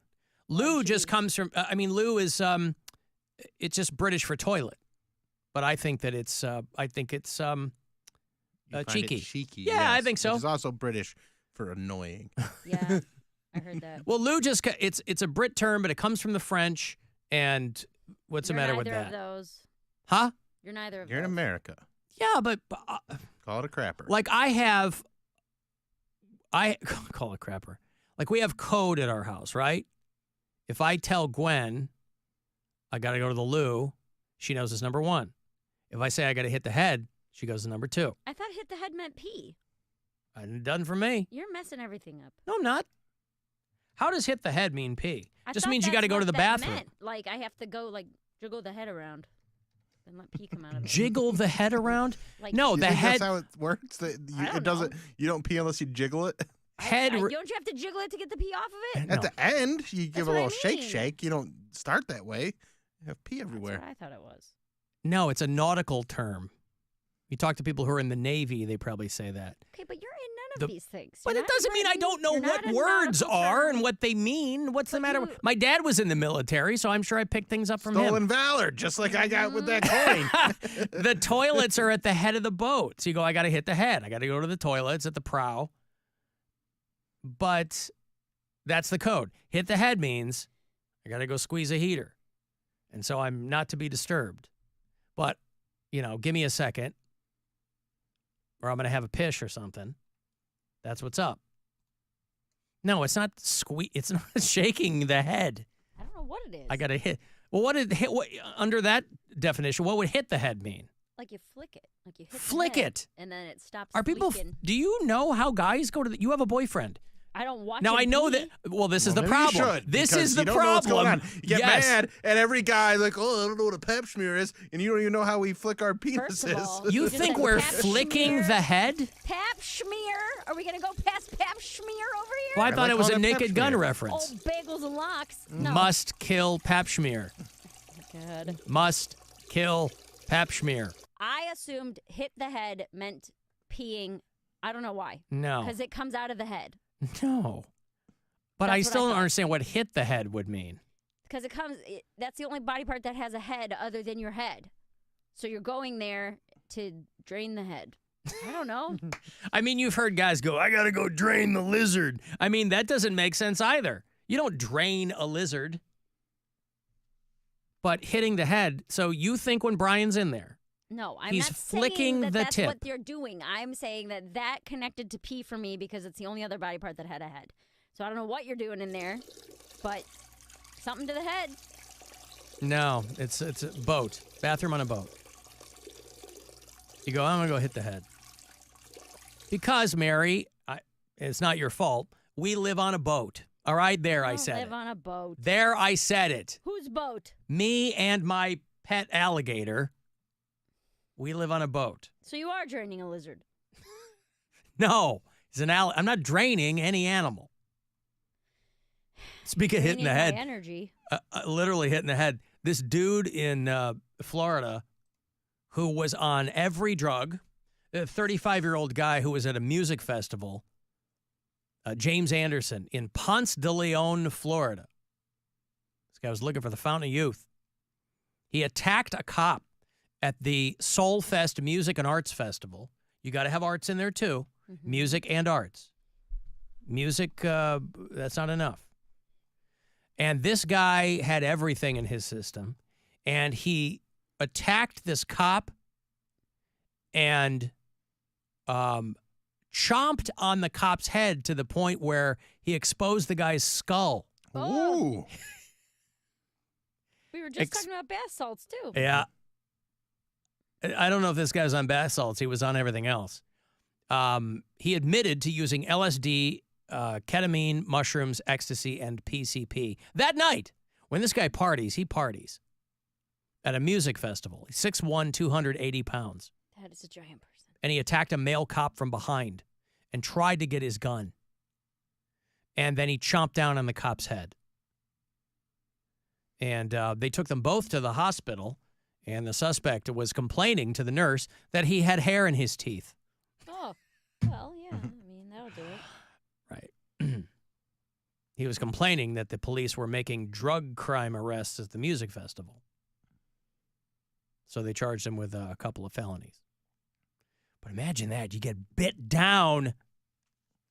Man, he's trying to get in there into the brain meat. He's just trying to take a bite out of crime. Or reverse. No. Bite No. into crime. Look at this. I'll show you the picture. You want to get grossed out, Mary? Nope. There's the picture. Look at that. I'm on a delay. That is a The guy bit into the dude's head like he literally, it looks like a goddamn melon. That's bad. I can't believe the dude is, wow. You see How that? hard do you have to bite? No, I'm still on a delay. Oh, still on delay. All right. It's like well, a anyway. full 30-second delay. All right, you'll see it. And we'll know when you see it. Yeah. Oh, my God. Look at that. Teeth did that. Yeah. That PCP, looks like ketamine. a bullet wound. That's what I'm saying. Wait a I minute, can't is believe that the his guy's brain? No, he didn't bite through his skull. No. That is his skull. exposed his skull. Okay. Yeah. Still, though. But I mean, your skull's right there. So your skull is like skin right. is pretty thick on your hair. Like under your hair, your head skin. And it swells up when you bite into it like that. So Oh, that's why it looks so deep. Woof. That's Right? crazy. Yeah, it's wild. Well, there you go. This is why Florida sucks. I got to take a break. We're going to get Rob to the west side. We'll have more of those playoff tickets for you. And hopefully you can get to the game tonight. Celtics in town at the Romo Fijo. 35192. Want to text me for anything else, do it there. You can listen anywhere on the iHeartRadio app. And now, a Buzzard bookie safe bet. If you gotta be in court, always check behind the toilets for bribe money that hasn't been collected yet.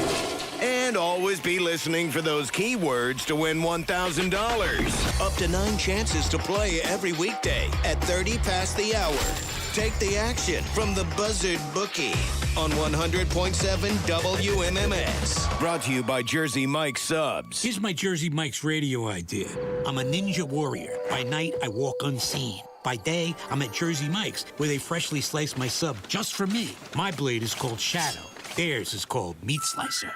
Jersey Mike's, a sub above. Your afternoon drive is brought to you by the Ken Ganley Auto Group, Ohio's #1 automotive retailer. Life's better with American Family Insurance because we know whether it's a new home or a new car. You've worked hard to achieve your dreams, and we work hard to protect them so you can enjoy the utmost peace of mind. Save up to 23% when you bundle home and auto. American Family Insurance. Get a quote and find an agent at amfam.com. Products not available in every state. Visit amfam.com to learn how discounts may apply to you. American Family Mutual Insurance Company, SI, and its operating company, 6000 American Parkway, Madison, Wisconsin. Right now during Ram season, well-qualified lessees get a low-mileage lease on the 2024 Ram 1500 Bighorn Crew Cab, 4x4 for $479 a month for 42 months, with $4,279 due at signing. Tax, title, license extra. No security deposit required.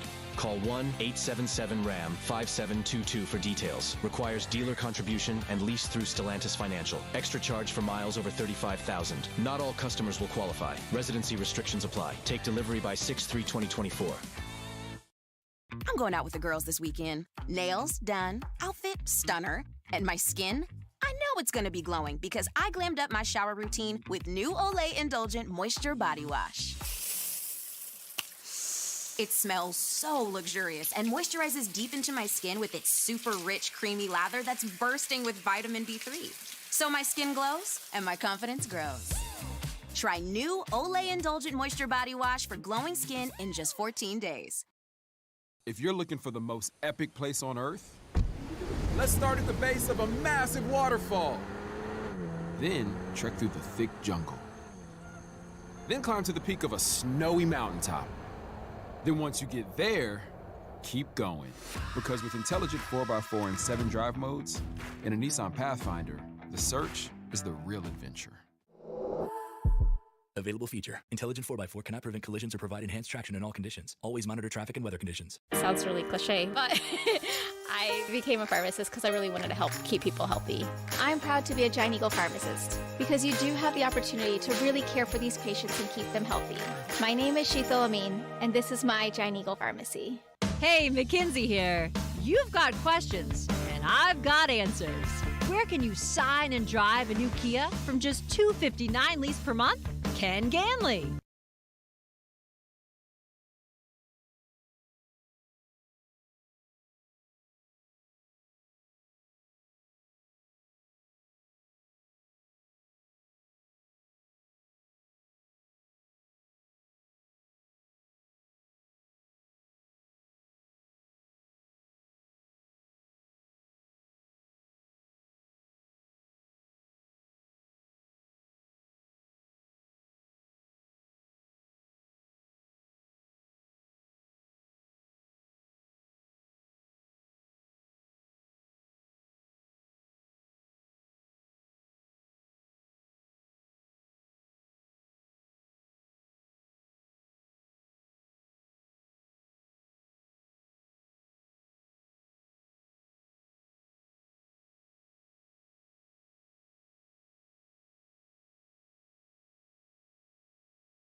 from the Bath Authority Studios. The Buzzard. The home of the Buzzard. This is 100.7 WMMS. Cleveland. Our phone operators are standing by with their thumbs up their asses, waiting for you to call. So call. Call the Alan Cox Show. 216-578-1007 or 1-800-348-1007.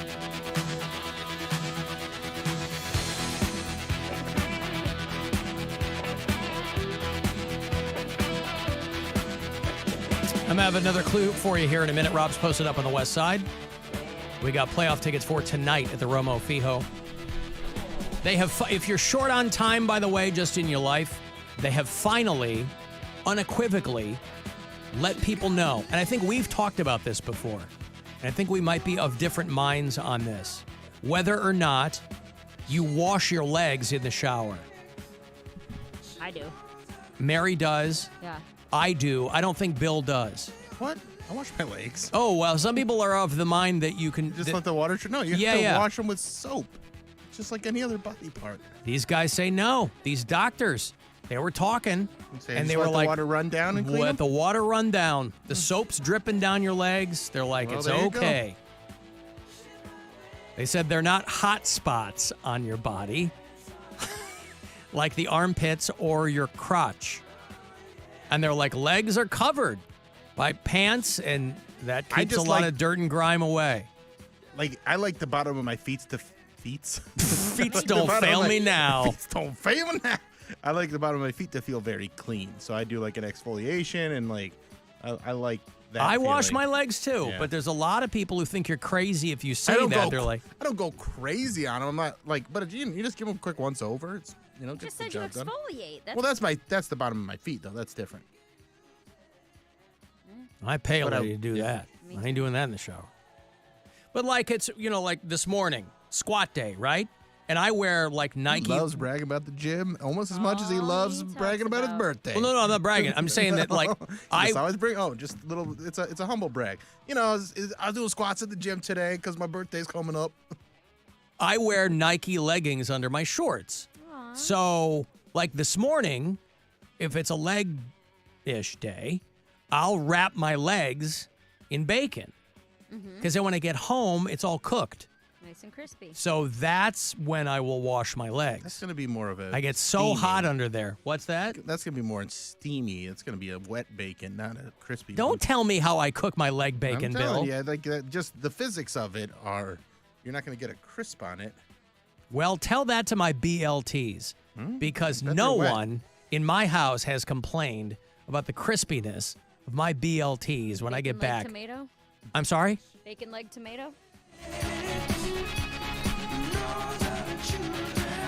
Yes. Bacon leg tomato.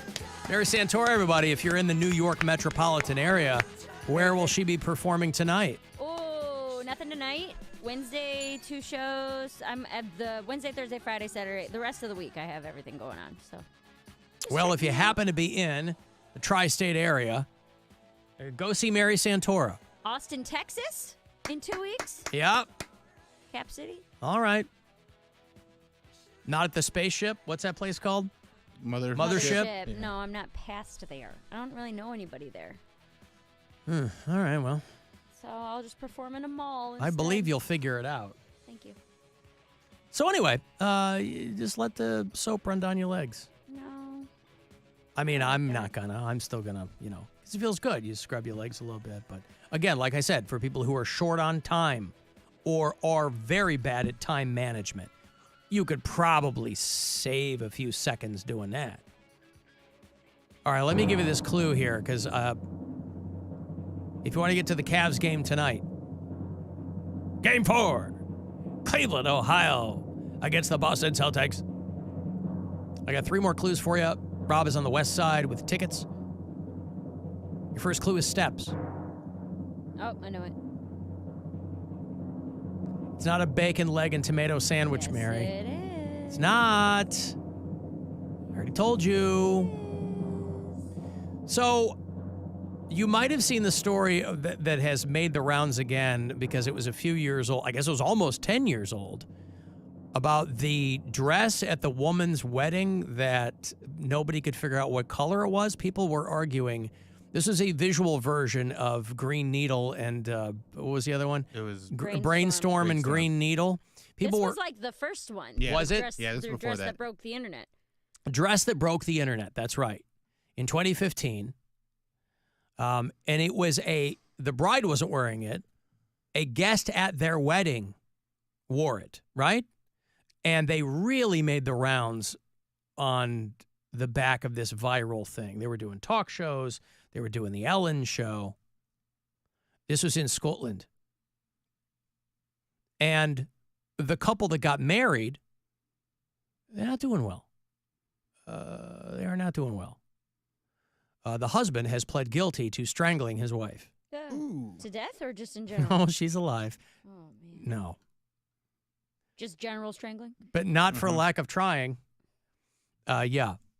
Keir Johnston, who married Grace Johnston in 2015, apparently is a big drinker. And she... In Scotland. You've made a powerful enemy. And where they live in this remote island, there's no permanent police presence. Boy, you really got to love living on... Two young people living on a remote island. The most Scottish thing ever. And there's no cops out there. So she wanted a job that was over there on the mainland. And she's like, I'm going to go interview for this job. And he said, over my dead body. So he was abusive and he was always drinking. And then he woke up and announced that he was going to leave her. And then they started fighting and he tried to strangle her, got her down on the ground. And so... pinned her arms down with his knees and then was choking her. Yeah. And he's looking at the cops. He's like, what? Her throat's clearly white and gold. And they're like, so no, sir, it looks black and blue to us. But they used the dress in an ad for the Salvation Army. Did they? Yeah. They this was in 2015 where they they didn't use the dress, but they were using the virality of that dress to try to make a point. Why is it so hard to see black and blue? And they had a woman who looks like she's been beaten. She's covered in bruises. 1 in 6 women are victims of abuse. The only illusion is if you think it was her choice. And as if a self-fulfilling prophecy, that's what happened to this woman. You know, so they got a lot of attention. I remember seeing them on the Ellen show. And they just look like a random Scottish couple. You know, he's kind of a lump. She was nice enough. But the marriage did not go so well. And he tried to, when you pin somebody down like that and try to strangle them, you're trying to kill them, right? I mean, that's the conclusion that they come to. I mean, the woman's not there to split hairs. She's like, this guy tried to kill me. Yeah. I mean, they've charged him with attempted murder. He was the woman who wore the dress was her mom, the bride's mom. So he's the son-in-law.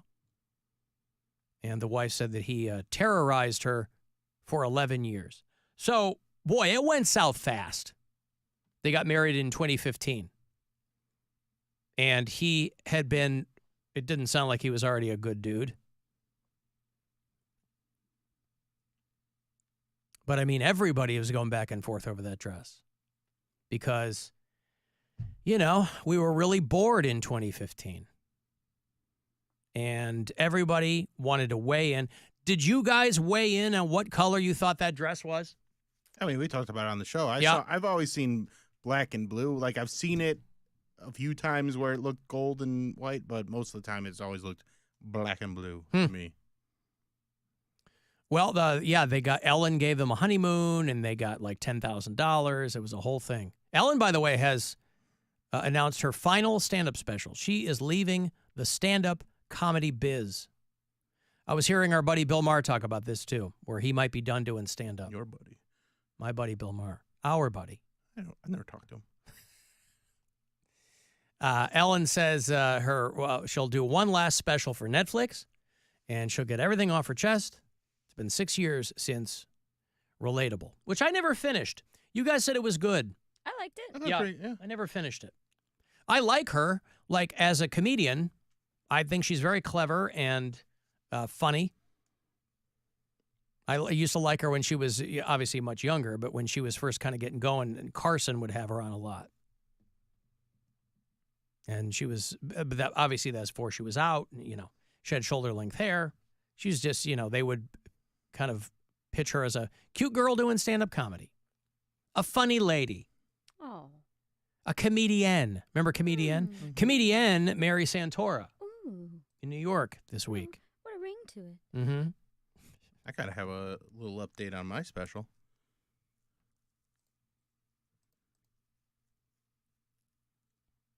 Yeah. I thought you were going to play a sounder or something. No. I thought you were going to play like Alan Cox Show exclusive. No, I was. I can. Yeah, I'm sorry. Alan Cox Show exclusive news update. I didn't want to waste any time getting to it. No, so I had mentioned during Perez Bilton that it was going to release on. No, Jim Carrey mentioned it. Well, Jim Carrey mentioned it, but we worked together on that. But turns out he's a liar. It is not going to come out. Inside sources.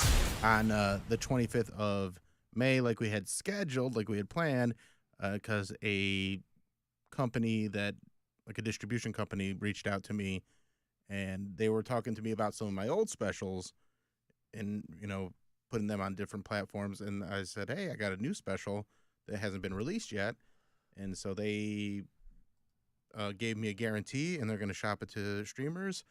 And it was, enough that it was worth it to do it that way. So it will not come out on YouTube. It will come out on something else. I don't know what yet, but it will be delayed. Crackle. Tubi. Probably not Crackle. Tubi. No. Pluto. No. I'm hoping something like Showtime or something. We'll see. We'll see who, if anybody acquires it. But getting that guarantee is pretty cool. AMC. So I don't know what I'm allowed to say. Fling. The terminology is that I said it's acquired. Acquired. Yes, okay. Yes. It has been acquired. It has been acquired. Which means you have sold it. That's what I was going to say. Yeah, but technically, I didn't know if I was allowed to say that. He's saying it. It hasn't been sold. Hasn't said sold. It hasn't been sold yet because they just gave me a guarantee for the right to try and sell it to a streamer. So I see. They're giving me cash to just have the rights to it so that they can try and sell it to a streamer. So you sold the rights to it? Yeah. Okay. And then there's a deal in place that once it sells, then I get more money and split it with them for a certain amount. What do they give you? I'm not going to disclose that. I'll tell him. Is it more than $200? Yes, it's more than $200. No, it isn't. He's a liar. It was $87. Mary, come on. That's more than 200, Mary. He called me and told me. 87 is more than 200? Yeah. Okay. I'm the math guy, all right? Relax. Mm-hmm. Is it $287? Yes, that's exactly what it is. Guess again. Hey, Woody. Ellen. Do you happen to own a streaming company? I do not, sir. Have you acquired Bill's stand-up specials? That's what he calls his wiener when he takes the lead. Yeah, I got to hit the head. I'm firing up my streaming service. Yeah. At my age, I have a dual streaming company. Yeah! It just comes out when you least expect it. There's a lot of buffering going on when he's trying to stream. Yeah, this was just, I just heard this today. Steamy Leg Bacon is playing at the Beachfront Ballroom this Thursday. Mm-hmm. And surprisingly enough, General Strangulation is going to be the opener. Right, yes. which is Salute. Yeah, mm-hmm. But anyway, I'd like to ask all you guys, because it's kind of a weird thing. Have you ever been strangled while you're doing the deed. Yeah. Have Because I think been it's- strangled or? You mean for some choked? people I it's believe kind of- choked is the preferred terminology. Yeah. If you're being strangled, there's intent to do harm there. Yeah, but I guess it's a clique, it's a fetish. I'm just wondering if anybody had participated in that, because I have not. Well, you said, have you guys ever been choked? I assume I'm that's more the pointed to choker, not the Mary. chokey. Right. He's asking all of you. I'm not a choker. I don't. Yeah. Even when I've been asked to do it, I politely decline. That's not for me. Yeah, right. Not for me. Yeah, that seems like you're going down the sadistic road kind of thing, right? Well, listen, people like what they like. I mean, as long as somebody gives you the go-ahead, that's fine. But I'm not. It's not my thing. I've had girls try it on me. I'm like, I don't like that, but definitely, if they want me to choke them, I do it right. Do you really? Yeah. Yeah, I need to have a natural. I need to have a get the- natural enthusiasm for anything. You gotta and get the blood, not the windpipe. That's right, but I'm not messing around with that. I don't like it. Knowing me, I'd do it wrong, and they'd be cacked out immediately, and Well, that's why you have, if they want you to stop, you stop. Yeah, I'm not even. Yeah, no. Listen, God bless. People should do or have done to them whatever they want, but the only thing I've ever been choking, Woody, is Foil? I'm a chicken. What? Right. Okay, good. Well, you got the answer out of us, Woody. Thank you. There's Woody. Mark Bill down as a choker. Mary and I, not chokers. Not so much. No. And again, I don't know. I don't know if porn. I don't know what the chicken or egg situation is with that. I don't know if porn put that kind of more on people's radar, Popularized it? or if it went the other way. I have a feeling it's probably the former. That porn introduced it to a lot of people. Well, They're like, not "Hey, let's introduced, try but I that." think maybe it. I don't even know if it's considered mainstream, but it's definitely pretty people. mainstream. People are more open to the notion of it. I think people might be more comfortable asking for that. But it's not. No. Yeah, I've had guys do that, and I'm like, if this is doing something for you, that's kind of. Oh, do it creepy. without you asking. No, yeah, where it's kind of. Oh like, no, you I'd could tell, never like, do it it's without being their asked. move, No. Where they'll put like their hand like real high up on my chest, like right at the base of my neck. Well, that's absolutely a porn is driving the car there. Well, and I'll be like, listen, if that's what you need, don't make me pass out, but this doesn't do anything for me. Yeah, no. I don't know why anybody would do that if the girl's like, this doesn't do anything for me. Well, I really need it. Do you? Because if that's the case. That's creepy. Yeah, that seems to be solely a request-based move. Not like, hey, sorry, babe, I need to choke you to get what? Come on, homie. What? Whatever. There's a key for every lock.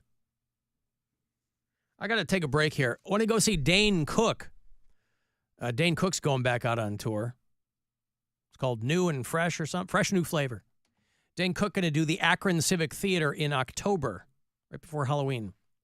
So if you dig them, I will hook you up coming back. I'll have another clue for you. You want to go over to the West Side?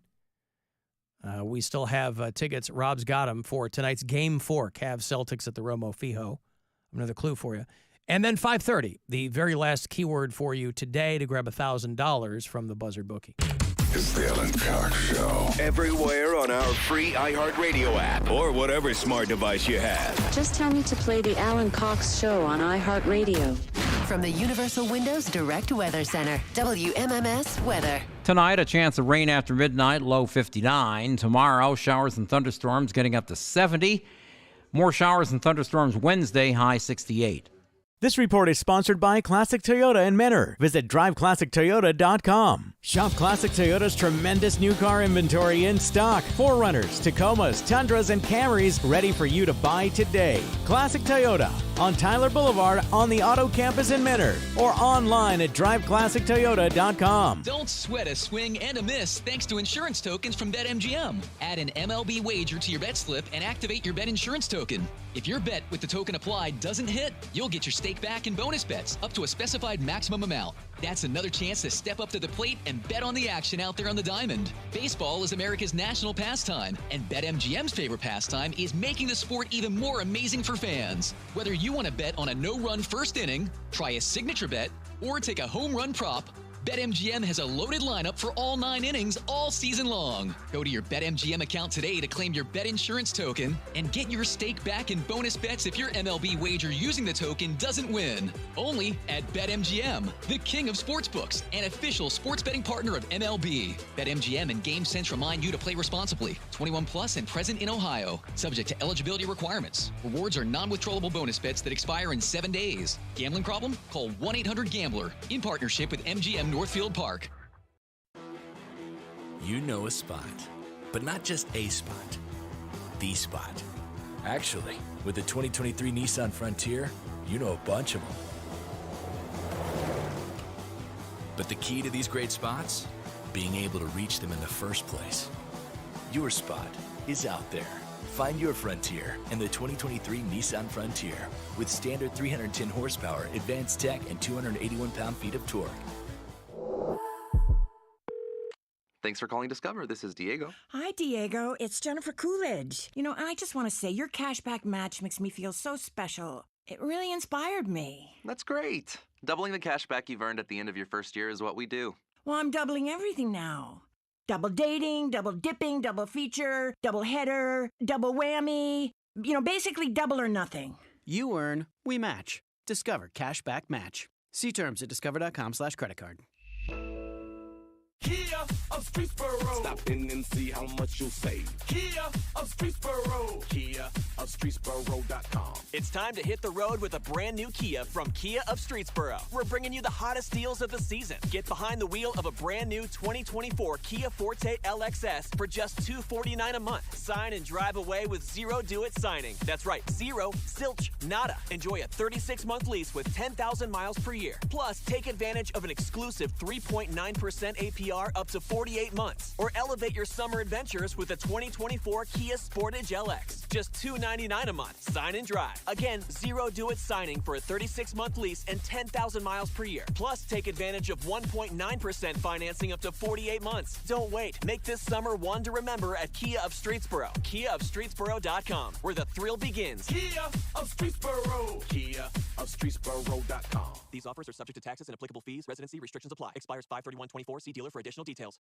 I'm going out with the girls this weekend. Nails done, outfit stunner, and my skin? I know it's going to be glowing because I glammed up my shower routine with new Olay Indulgent Moisture Body Wash. It smells so luxurious and moisturizes deep into my skin with its super rich, creamy lather that's bursting with vitamin B3. So my skin glows and my confidence grows. Try new Olay Indulgent Moisture Body Wash for glowing skin in just 14 days. Brit Floyd, the world's greatest live Pink Floyd experience, returns to Jacobs Pavilion on May 19th with Pulse, their biggest production to date, including new animation, lasers, and a dazzling light show. Brit Floyd at Jacobs Pavilion on May 19th, an evening you will never forget. Tickets available now at AXS.com. Another day is here, and you're ready for it. What to wear? Check. Breakfast, lunch, and dinner? Check. Planning for what's next and how to save for it? That's where Bank of America can help. For your financial to-dos, Bank of America has experts ready to help get you closer to your goals. Get started at one of our Greater Cleveland area financial centers or 24/7 in our mobile banking app. Find a location near you at bankofamerica.com/talktous. What would you like the power to do? Mobile banking requires downloading the app and is only available for select devices. Message and data rates may apply. Bank of America N.A., member FDIC. Cleveland Metro Park's Emerald Necklace has 9 pristine golf courses surrounded by scenic beauty for you to explore. Book your tee time at clevelandmetroparks.com/golf. Your time, your place. Cleveland Metro Parks. Some say Memorial Day is the unofficial start of summer, but I say this is. Lighting up Kingsford Original Charcoal on the grill with family and friends is a summer ritual, and there's no better time than Memorial Day weekend. Whether it's burgers, veggies, or some chicken drumsticks, Kingsford Original gives you that authentic wood-fired barbecue flavor that means summer is finally here. So good. Kingsford Original Charcoal, America's grilling expert. Kingsford.com. Hey, Northeast Ohio, this is Danita Harris, and I am thrilled to now be on 3 News Go every weekday morning from 5 to 7 a.m. Breaking and overnight news, stories that impact your life and wallet. Dave Chadowski and I have what you need to know to start your day. Also, senior meteorologist Matt Wentz will tell you how the weather could impact your day. And Isabel Lawrence will keep your commute headache-free with regular traffic reports. Sound good? Come join the Go team every weekday from 5 to 7 a.m. only on 3. Here with the best, Rich Claiborne of the Claiborne Auto Stores. Rich, your lots are packed with hundreds of Jeeps and Rams. It's the season to take your pick and save. 2024 Jeep Compass and Grand Cherokees, $5,000 off MSRP. Wranglers, $6,000 off. Ram 1500s, $7,000 off. And these savings drive attractive payments, buy or lease. And why Claiborne? Selection, value, and putting the customer first for 50 years. Experience the difference at the Claiborne Auto Stores. Life's better with American Family Insurance. That's because the future can be unpredictable, but no matter what's in the forecast, we'll help you feel protected so you can enjoy the dreams you've worked hard for with peace of mind. Save up to 23% when you bundle home and auto. American Family Insurance. Get a quote and find an agent at amfam.com. Products not available in every state. Visit amfam.com to learn how discounts may apply to you. American Family Mutual Insurance Company, SI, and its operating company, 6000 American Parkway, Madison, Wisconsin. Traffic. From the Elk and Oak Traffic Center, for an injury lawyer dedicated to every client every day, call 1-800-ELK, Ohio. Motorcycle accident, East 140 in St. Clair. A crash at East 55 south of Woodland. Heavy traffic 71 south between I-480 and Snow Road. Crash cleanup, Plank Road at GAR Highway in Geauga County. And word of an accident on the Lorraine-Carnegie Bridge. Jackie Roberts in the Traffic Center. This report is sponsored by Valvoline Instant Oil Change. Would you rather have quality or speed? Get both at Valvoline Instant Oil Change, Cleveland's trusted oil change provider. We'll change your oil in about 15 minutes. We're always quick, but never rushed. Drive in today. No appointment needed. My wife announced that she was leaving me because I'm obsessed with the 70s band, The Monkees. At first I thought she was joking, and then I saw her face. Hi, this is Kurtwood Smith. You may remember me from that 70s show and now on that 90s show on Netflix. Help spread the laughs and groans. Listen to Daily Dad Jokes on America's #1 podcast network, iHeart. Open your free iHeart app and search Daily Dad Jokes and start listening. It's time to give stuff away. It's time to give stuff away. 'Cause I love you, Alan. And it's time to give stuff away. All right, you want to go see comedian Dane Cook, who's back on the Fresh New Flavor Tour. And he's coming to Northeast Ohio in the fall. Thursday, October 24th, he'll do the Akron Civic Theater. Tickets, info, everything else at Ticketmaster.com. I'll have these for you all week, right around this time. Want to see Dane Cook peddling his wares? Caller 10, they're yours. Good luck. 216-578-1007 or 800-348-1007. One of life's most pressing questions. What do I like about Alan Cox? Finally answered. All right, I don't like much about you. The Alan Cox Show. On 100.7 WMMS.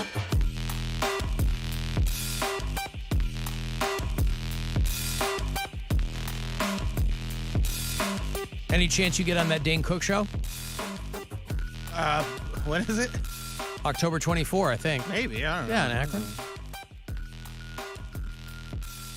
I got another couple clues here for you. If you haven't zeroed in on it yet, I got Rob on the West Side with Cavs playoff tickets for tonight, Game 4 against the Celtics. Hopefully they will pull something out tonight because they're headed back to Boston for the next 2 games.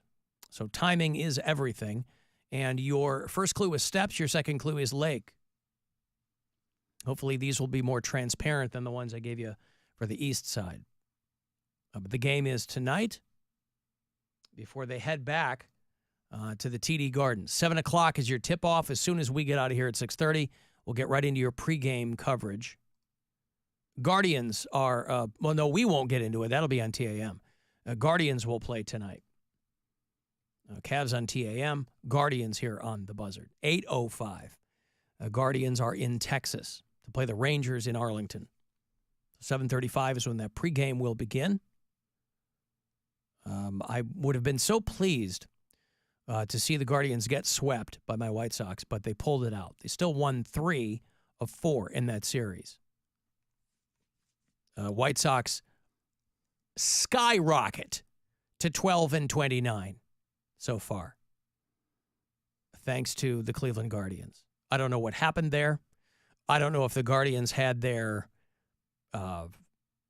bat boy out there. I don't know what they were doing.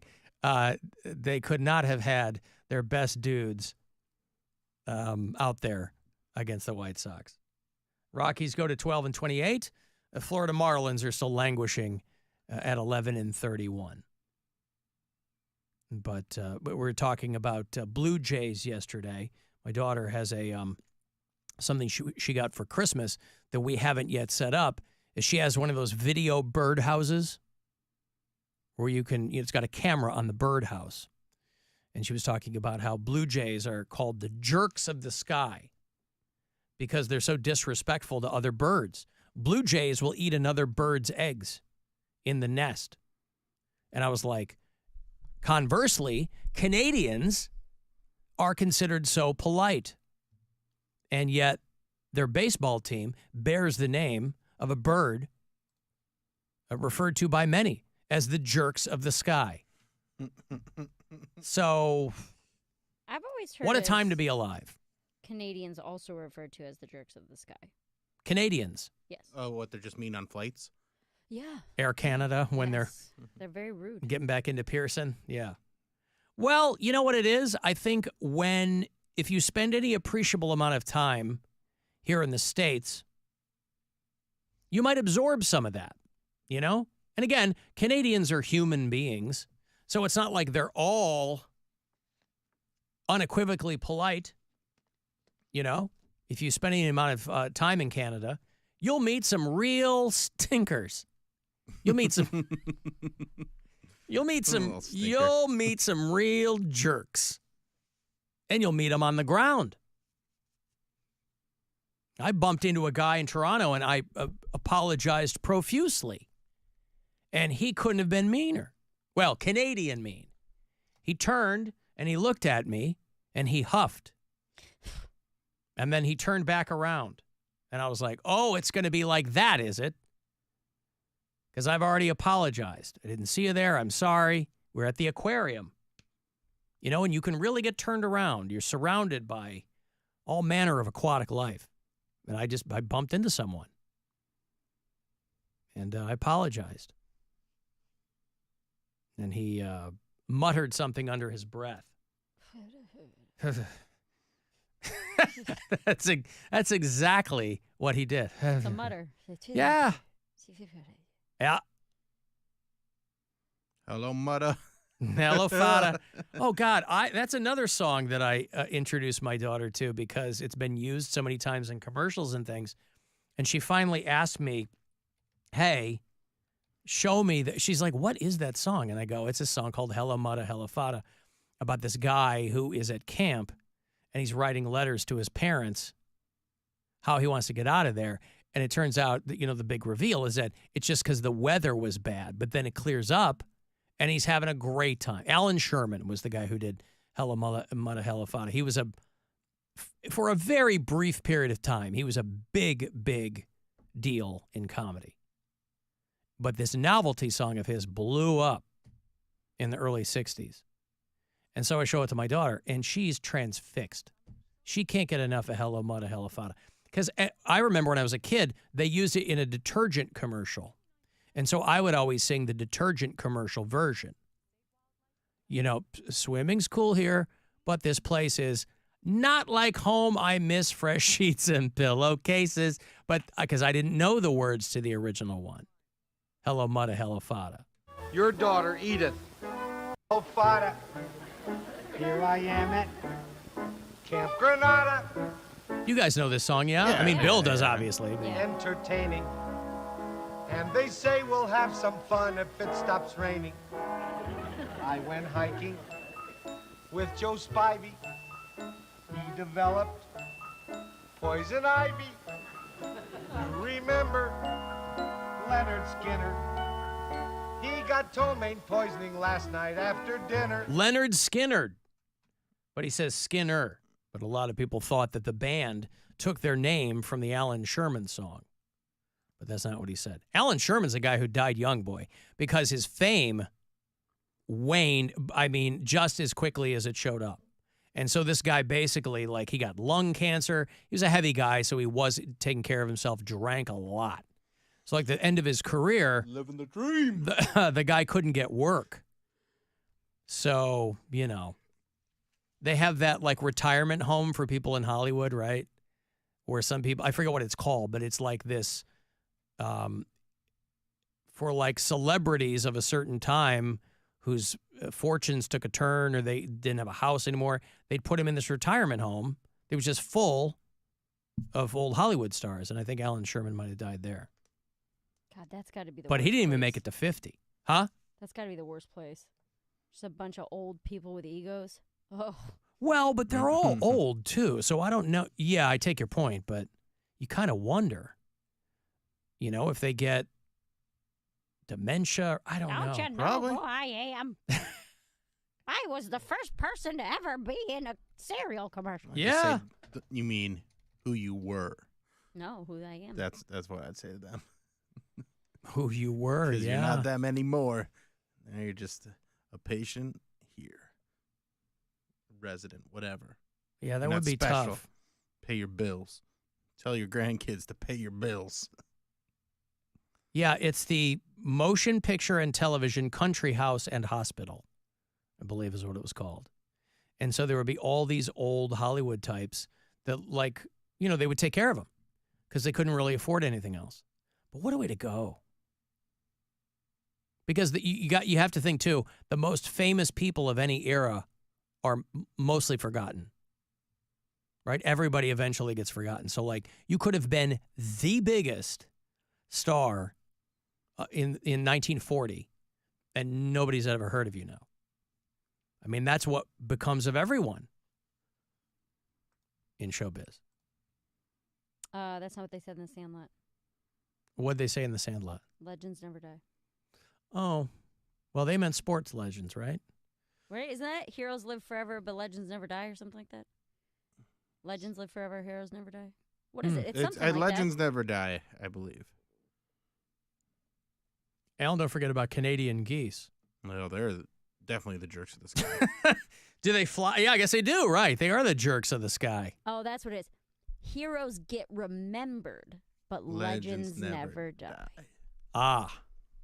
The implication being what? I mean, they don't mean that they physically don't die. But their legend is so strong that it's like they're still around because people can't stop talking about I them. see. So people can remember those other dicks, but the legends, people just can't stop talking about them. Right. Devotion to accuracy, you're right. Thank you. They're not doing 2 there, 2 here. They go 1 there, 1 for the Cleveland-Boston series now. So they would go back to Boston for 1 and then back here for 1. Right. And then Game 7 would be in Boston. Right. And I believe all the tickets are gone. Rob's tickets are gone for Yeah, tonight. yeah. Okay, there you go. He was at the Solstice Steps. Solstice Steps. The steppies. Indeed, he was. Yes. I knew it. I'm sorry. I knew it. Good job. Where are we on the ice one? I knew Oh, it. good for you. Yeah, did you know the East Side? Nope. Never been there. I mean, I haven't either, but Never heard of it until today. Really? I mean, I heard of Manor, but I didn't know about the. You heard of Manor? Yeah. You didn't know they had an ice arena. Yeah. Yeah. Well, in summer it's the water arena. That's probably why it. That's probably why it was confusing for so many people. Okay, good. Well, thanks. Have fun tonight. I've got last chance for you to win some money today, and then we'll start it up again tomorrow. $1,000 courtesy of the Buzzard Bookie. Good luck. This is your chance to bet with the Buzzard Bookie and win $1,000 now. Enter this nationwide keyword at WMMS.com. Check. That's check. Enter it now at WMMS.com. Cedar Point. You've heard of it? Yeah. Very popular entertainment venue. Cedar Point has been open for 10 days. They opened on May the 4th. 10 days. They've been open for like over 100 years. The most recent season at Cedar Point. You're right. Gotcha, I should have been more specific. Gotcha now. My Now I apologies. get it. Now. This summer, Cedar Point has been open for 10 days. And the revamped Top Thrill Dragster 2 was already shut down. I don't know what they got to do. I mean, they've invested so much money in it, both in the ride and in someone getting hurt by the ride. I don't know when they're just going to shut this place down. This Top Thrill thing. I don't know when they're just going to cut their losses and go, yeah, this one ain't it. It's never running.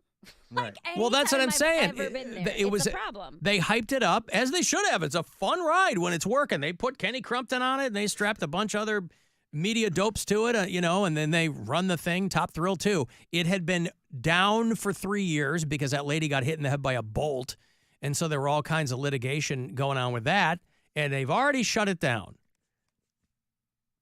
An extended closure. Indefinitely. As the ride's manufacturer completes mechanical modifications. That's got to make you feel good. Mm-hmm. Who's going to stand in line for that? Nobody. They didn't detail the required work, but they said that it cannot yet confirm a reopening date.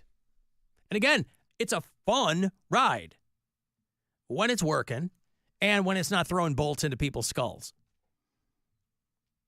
But at some point, you got to go, let's just raise the thing and put bumper cars there or something. They should replace it with the most innocuous, mundane ride there is. Just swing the pendulum, if you will, the complete other way. Mine ride too. Snoopy. Blue streak. Bluer streak. Bring on the bluer streak. Yeah, which ones are gone? Bring back like an old favorite. Mm-hmm. What's the headache machine one? I think they still have that. The Maverick or the no? Maverick's brand new. What's the old timey one that was just a headache maker? Just Gemini? banging your head around the whole I time. know what you're talking about. Oh, Mean Streak was that one. Mean Streak. No, Mean Streak is the Maverick now. No, Isn't Mean it? Streak is Maverick's different. Mean Streak is now like I can't remember what it's called, but it's a different one now. Oh, it's gone? Yeah. Well, Okay. it's still they like adapted it to make Okay. it smoother. Can't remember what it's called. That ride's fun, dude. Mean Streak was fun. Steel Vengeance? Yeah, that's it. Yeah, that's Okay. it. Well, I just remember the first time we went, when we moved here, there was one, I was just banging my head all over You're the like place. seated, you're sitting up, and I think it's the Raptor, isn't it? The What? Kick the Sky or whatever. But your Raptors head are is in. your Feet dangle? Yeah, but your head is like locked in and it bangs against it back and forth. I know. See, what I you're never talking felt about. like that on that one. I always felt like Mean Streak was a headache maker because it was just so rickety. I think that's the one I'm thinking of. Yeah. Mean Streak's the wooden one. Yeah. Yeah. What? No, There's I only think two it's I think wooden it's funny. I mean, it's roller coasters are great. My wife had to get me into roller coasters as a grown man because I just grew up terrified of them. And now I love them, of course. And thank God my daughter, she has no fear. So, like second time she rides a roller coaster, she wants to ride front car, arms up. So I'm like, beautiful. Because I was a timid child, Bill. Yeah. And we didn't travel anywhere. So I had no area of expertise when it came to this kind of stuff. I mean, we had Great America that was like an hour north of Chicago. We'd go there like, once a year, once a summer, we'd go up. But I wasn't going to stand in line for roller coasters. They freaked me out.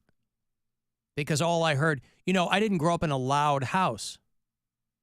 And you stand there in line, and it's people screaming. And you go, oh, well, those are screams of joy, screams of excitement. But I'm not thinking about that. No. I'm freaking out. So I think my mom didn't care, but I think my dad was like, let's go on the roller coaster. I was like, hell no. And then I started dating. Why are you giggling so much, Bill? Because Northeast Ohio Regional Sewer District made a tweet, and somebody sent it to me because they weren't sure what was going on. With what? Well, they said, my friend was like, what's going on with this tweet? But he said, the Northeast Ohio Regional Sewer District said, we acquired rights to all of Bill's streams a long time ago, but hey, congrats. Oh, I see. So nothing to do with Cedar Point. No, but it was just funny. Well, anyway, they have shut down the Top Thrill dragster out there. I like that the oldest guy in the world wanted to make sure that he had the skydiving record. And this was going back and forth because a Swedish woman beat it. So he goes, take me back up. A guy in Texas who's 106, a guy named Al Blaschke.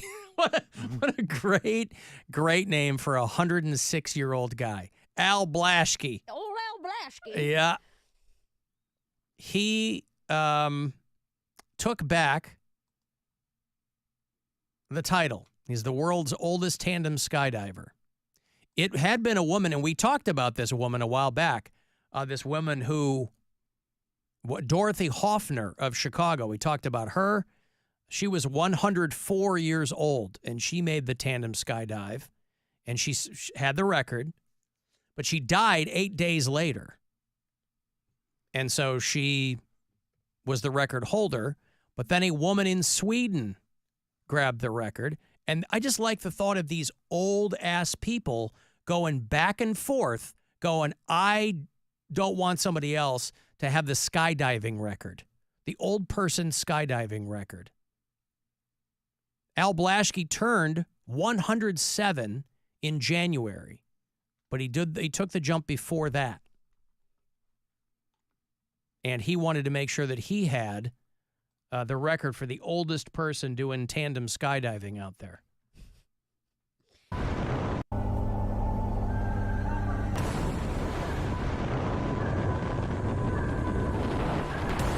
Jumping out, face flopping in the wind. What do you think, Al? We just broke the world record. I lost my breath. You lost your breath? I can't hardly talk. You're looking good, buddy. Hey, Here we go. Here we go. All the way. You just got to gingerly put this dude down, too. So Al Blaschke takes back the crown. Boy, it gives you hope, doesn't it? Even if you're not jumping out of planes, if you live that long, you're still doing stuff. You know, some people want to hang up their guns when they get to like 75. This guy just turned 107. He had a 40-year career in the tool and die industry in South Bend, Indiana. He built aircraft parts during World War II. And he's not going to let some goddamn Swedish lady take the title from him. It ain't going to happen. He's like, I'm Al Blaschke. God damn it. I lived through the Depression. You old bitch. I grew up was born into a farming family in Janesville, Wisconsin. That's not far from where my brother lives. He moved to Milwaukee with his relatives, and then the Depression hit. This was back when he supported his family by selling newspapers. Aww. When you could do that. Hear ye. How did you sell? Hear ye, hear ye. Wasn't that him? With a little Extra, bell? extra. Yeah, because, back then, those newspaper headlines, everything was very condensed.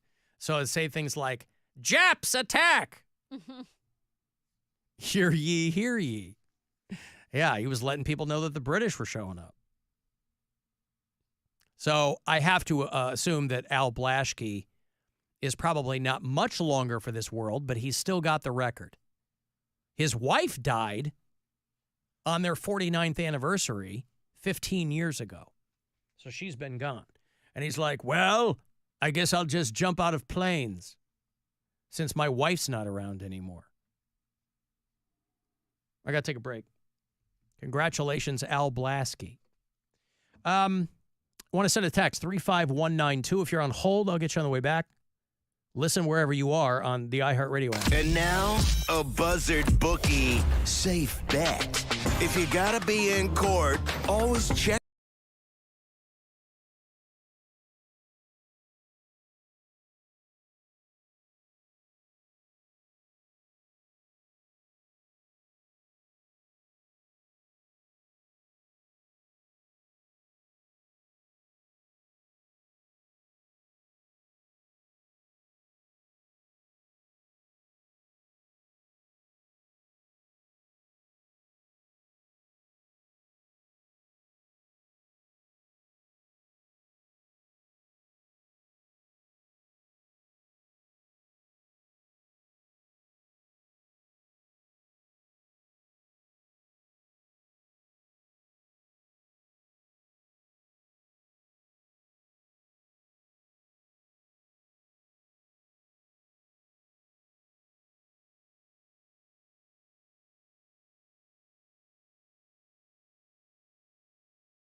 by your enemies as evil, insane, manipulative.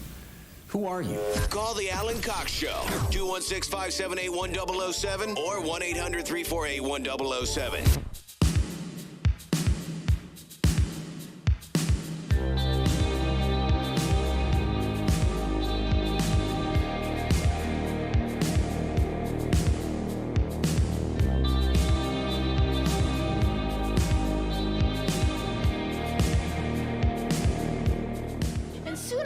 They're gonna wheel your wheelchair into a wall and forget about you for 5 hours. Miss Bamford, we'd wonder where you'd gone. Oh, I was just working on this puzzle in the air. I finished the old mill, now I'm finding pieces of sky. You gonna see Mr. Peterson later on today? Oh, we're just keeping it casual. That's what waits for all of us in the old folks' home. Doing puzzles in the air. Cavs basketball is tonight. Our playoff tickets for you are gone, all scooped up. You'll hear the game on WTAM 1100. 7 o'clock is tip-off at the Romo Fijo before they head back to Boston for Game 5. 6:30 is when that pregame will begin. Guardians here on the Buzzard tonight. They start up in Texas against the Rangers. First of 3 is tonight at 8:05, and they'll come back home to host the Twins. And then the Mets will show up in town. So 8:05 tonight, 7:35 is pregame on the Buzzard. You can also listen on the iHeartRadio app. Brother ADX. Hey, Alan, I know you remember Z-Rock from 1986-87. You remember the song Kinko the Clown? Kinko, like Kinko's copies? Kinko the Clown? Spelt almost exactly like that. It's the funniest song, way funnier than Hello Mother, Hello Father. Well, I remember Kinko the Clown, though. That was Dr. Demento. That wasn't Z-Rock. No, it was played on Z-Rock, though. Oh. They used to play it as a little excerpt in between heavy metal songs. I don't recall it there. Yeah, okay. I do remember Z-Rock, but I thought Dr. Demento is what I think of with all the, like, Weird Al got going there. And that all. might be. I think that might be him. It's Kinko, the kid-loving clown. If the kids will love me back, I'll never wear a frown. Kinko, Kinko, the kid-loving clown. And why did that stick in your mind, Brother ADX? Because that is funny as hell, and it goes right to the Jeffrey Epstein, predates Diddy. Yeah. All of that, man. So you're saying that Kinko the Clown inspired those guys? Yeah, he's the original pedophile. He's the original kid-loving clown. Oh, the original. So pedophilia didn't start until the mid-'80s. Well, thank God for that. I thought that it was something that predated modern civilization, but thank goodness. Well, of course it predated. It goes all the way back, goes back almost 5,000 years. But my thing was he's the first pedophile clown. Well, and absolutely, if nothing else, he's certainly the first one who put his thoughts to music. Yeah, you should play that, though. And also, don't forget Brother ADX's song, Stick Yourself, because you can't stick me. I don't trust Fauci, Gates, or the CDC. Available on SoundCloud.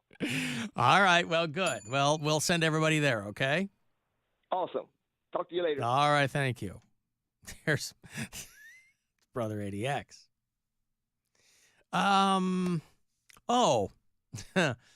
This Chinese zoo, I don't know if you saw any video or photos from this, but there's a Chinese zoo that's under fire because people are saying that the zoo was trying to put one over on them. And the zoo says, no, if you were paying attention, we told everybody what we were doing. Now, I don't know why they would tell people, I guess maybe just a novelty.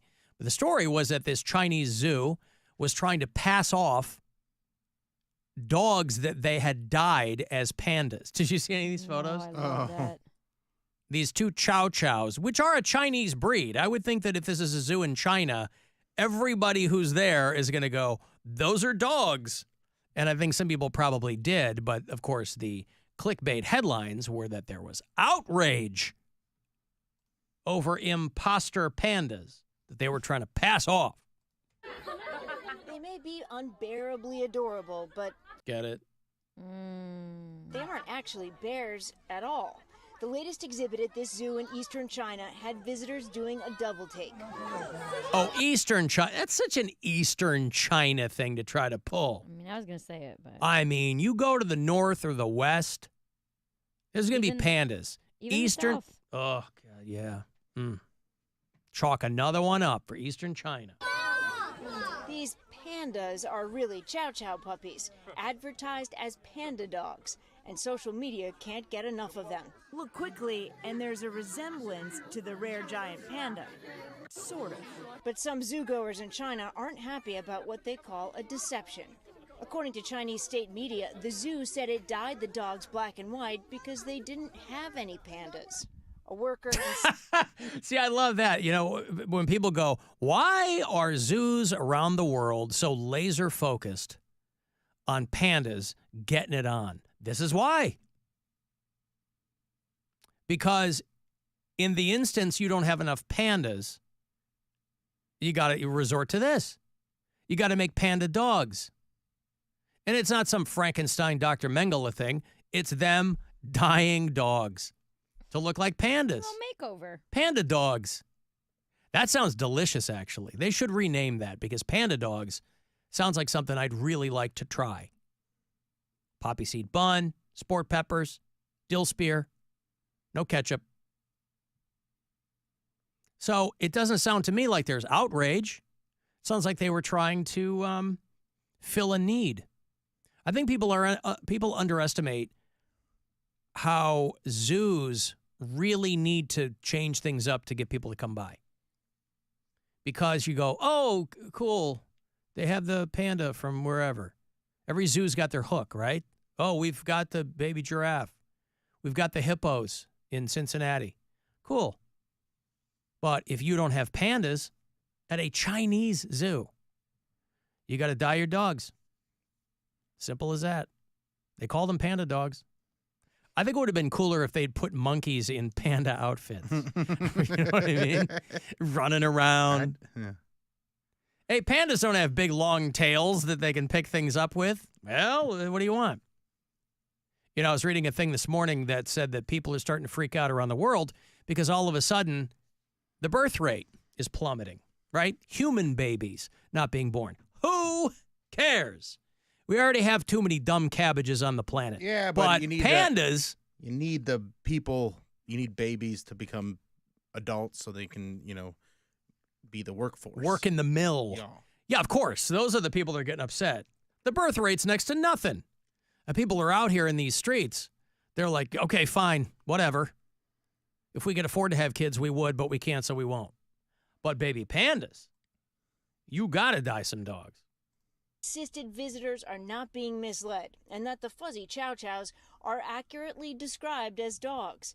A spokesperson for the zoo tells media outlet Jam Press, people also dye their hair. Natural dye can be used on dogs if they have long fur. Now they know what they're doing, right? They're like, hey, we didn't do anything. We told people these are panda dogs, but that's not a thing. So like, people dye their hair. They know what they're doing. I want to know if they're going to travel. I want to know if any local zoos are going to dye some dogs. There's groomers that the dog groomers that will they make their whole living because they do this to dogs. They make them look like different animals. Like pandas or tigers or make them all like unicorny looking. It's very funny, very cute. But don't some people get mad at that too? Yeah, of course. Well, no, people get mad at everything. Like there's people get mad at everything. People are. Oh, I thought you meant like the owners didn't know. I was No, like, no, the no, owners no. request it. Yeah, they're paying for it. No, but like there's people that will dye their dog pink or something, and So people what? seem to get all upset. Doesn't hurt them. I think that's right. Right. Dogs don't care. I don't know what dogs care about. Treats. Treats, yeah. Snacks, Treats. walks, going outside. Yep, pooping in the yard. Being called a good boy or good girl. Yep. But how do the dogs feel about it? This is something that's kind of being forced on the animal for the sake of human entertainment. It isn't the first time a Chinese zoo was mixed up in an animal controversy. Oh, yeah, this is when they thought the guy was in a bear costume because it was standing on its hind legs. Last year, Angela, a Malayan sun bear, went viral after it was caught on camera walking on its hind legs. Social media exploded, with some claiming it was a person dressed up as a bear, which was later debunked. Actual pandas are an incredible sight, lovable and playful, helping to boost zoo tourism around the globe. The San Diego Zoo shared pictures of 2 giant pandas expected to arrive this summer, Yun Chuan and Xin Bao. So then why aren't these Chinese pandas there in China instead of going to San Diego? I mean, listen, I'd rather be in San Diego than probably Eastern China too, but...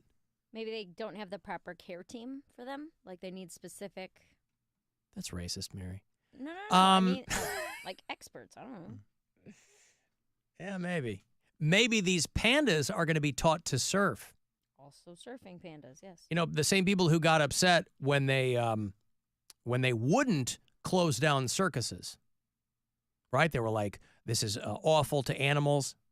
And you could certainly make a case for that. Hey, that bear's not supposed to ride a unicycle. It's terrible. It was the death of circuses. But maybe zoos are the new circuses. Maybe they're very quietly teaching these animals to surf out there in San Diego. Would you go see a surfing panda? As long as he's safe, yes. I mean, they've nailed his paws to the surfboard, but other than that... That's not safe. Huh? That's painful. That's not safe. Well, safe and painful are two different things. A lot of things are painful. Physically, like they're not being harmed. Safe. Ah, I see. Okay. Not being harmed at all. Yeah. What if they just strap their feet to the surfboard? As long as it doesn't hurt them. Sometimes you got to suffer for your art. Does the bear enjoy surfing? Yes. Well, they learn to. Well, if they're having fun. You know, once bears or any animal is removed from the wild and put in captivity, they have to adapt to a whole different set of circumstances. You take it one further, and they're out there surfing. The trouble is, if you lose one of them to a big, tasty wave. They can swim. They can, but, I mean, if they're trying to do a barrel roll. Dude, bear v. shark? Yeah. Who are you taking, a bear or shark? Land or water? In the water. The bear is surfing. Yeah. A shark and a bear on land. I'm taking... Land, shark, candygram. Water, I'm taking... Shark. Shark. Land, I'm taking bear. No, I'm taking shark in both situations. Even on land? They can't do much A shark on land. would murder a bear. Not on land. Yes. It only lasts a couple minutes. You put that bear anywhere near a shark, that shark's only going to need a couple of minutes. You think a panda is going to punch a shark in the nose and that's going to be I it? think it will. Well, you might be right. I don't know. But I would pay good money if Cleveland Metro Park Zoo has got a line on any surfing animals. You let me know. You know, people joke about the surfing community in Northeast Ohio, but they're there. Why not induct animals into that fraternity? A highly anticipated import after 3 giant pandas departed from the Smithsonian Zoo in D.C. last year. I love them. They're so cute. Now that panda-sized void even felt across the world, with dogs being used as unlikely stand-ins. Zoos are there to educate. Zoos are there to inspire. Zoos are to promote conservation. They're not there to promote painting domestic animals with colors to represent wild animals. Oh, this guy. This poor guy. They're at the Miami Zoo. Listen, as long as they're telling you what's up, you know, like if I go to the zoo and they go, hey, we got a flamingo that's painted up like a camel. I go, cool. Let me see that. I don't know how you paint a flamingo like a camel, but, you know, these zoos, they probably pay really good money to bring pandas over. And if they're just going to be lying around, I can go online for that. I have to see that in person. If they get out there and they're grabbing some tasty waves, then that's, I don't mind that. Oh, but we're talking about, somebody sent me this, but we were talking about Cedar Point, and they finally already shut down Top Thrill Dragster. In the same vein, they clocked a postal worker out there in Sandusky doing 105 because she was racing a Mustang. In the work van? Yeah, in the postal van. And then she's got to play dumb when the cops are like, what the hell is going on out here? It's a good thing she was in that postal van, though, because I don't think he was really going to break her balls. If she had been in her own car, obviously, he probably would have carted her off, but he gave her like a $50 ticket. And that was it. A 28-year-old postal worker in Fremont who's in her postal van, middle of the daytime, and just straight from the red light starts racing a Mustang. That's awesome. Cop's like, did you know that guy? No. And then you got to, I just thought it was fun. Yeah, of course. I thought it would be a good time for me to. Gotta hit me. A great time to race my postal vehicle. You wait till they switch them all to electric. You ain't going to be able to do that anymore. That's probably why they want to do it. Well, you can. Cut down on the... Is there a reason you're going over 100? I didn't realize that I was going that fast. Yeah. I mean, that Mustang took off. He caught my attention, and then you blew by him. And I'll tell you what, dude. You're driving a car with one door. You're going to know you're going 105. She's like, right. The steering wheel, like the driving is on the right side. Yeah. You're going to know you're doing 105 in a 60. But again, if you remove the Top Thrill dragster, this is what you're left with. People have to make their own fun. We got to get that Need for Speed somehow. Yes. There's a thrill. It's in the name. There's a thirst. I didn't realize that I was going that fast. Yeah. I mean, that Mustang took off. He caught my attention, and then you blew by him, and I was pacing you at like 105. I shouldn't have gone. Did you know the person in the Mustang? No. Okay. They were driving around ridiculous on 590, but... I kind of assumed when the way they took off and at the light there, because I was right across from you. Right. So he saw me coming up behind him, and he did the right thing and stopped or slowed down, and then you continued. Sir, these are priority packages. They paid for express delivery. Mm-hmm. We've got to get these to the cargo jet out there at the Sandusky Airport before Kid Rock sets up for the SummerSlam or whatever the hell that thing is. I guess that's is wrestling. Yeah. Well, what's the thing? Bash on the Bay. Yeah, there you go. That's Put-in Bay, though, right? Yeah. Yes. Yeah. Well, they got Pitbull this year? I don't remember who it was. Huh? What? They got Pitbull, yeah, out there. What's happening? She just said your mom because she's out of jokes. My She's mom. tired. Trying to get that video software to work. All right, so you're not going to come home to see Pitbull is what you're saying. No. I think that'd be a cool show, but no, I'm not going to fly over that. What if he does Jones Beach? Will you go out there and see him? I don't know where that is, but maybe. Come on, man. Who's not going to want to go see Pitbull? I would, but Other I'm not than going me to and- buy a flight home and No, you just go out to Nassau County, Jones Beach. You get out there and have some fun. Of course, you're sober. It's probably less fun. A sober Pitbull show is probably a real bore. I mean, it'll be fun to dance for like 10 minutes, you know, and then it's like, okay, it's hot. I'm sober. All these songs kind of sound the same. Mm-hmm. They're all collabs. And so when you see him live, it's just him and not the other. 45 seconds of every Yeah, song. it's not the other artist that he did it with who technically made it popular. Postal vans cannot get parking tickets, but can get speeding tickets. I'm surprised one of those could do more than 80. Well, he didn't give her a speeding ticket. But boy, I don't think that I've ever seen. I mean, there's been a postal. When I see the postal truck in my neighborhood, it looks like the guy's really trying to get it to like 25 or 30. These things are crawling. Yeah. All right, I'm going to break. You want to get the last word in, send me a text, 35192. Guardians baseball, straight ahead tonight, 8:05 is your first pitch. They're in Texas to play the Rangers. You will hear all that here on The Buzzard. The Alan Cox Show. On our free iHeartRadio app and your favorite smart device. Just tell it to play the Alan Cox Show on iHeartRadio. This is Doug Gottlieb. Here's what's trending from the iHeart Sports Network. Presented by Floor Coverings International. Hoops first, and Cavs guard Donovan Mitchell remains questionable for Game 4 against Boston tonight. He's got a calf injury. Cleveland trails Boston in the series 2-1. As for the Guardians, they'll go for a second straight win tonight. They'll open a series in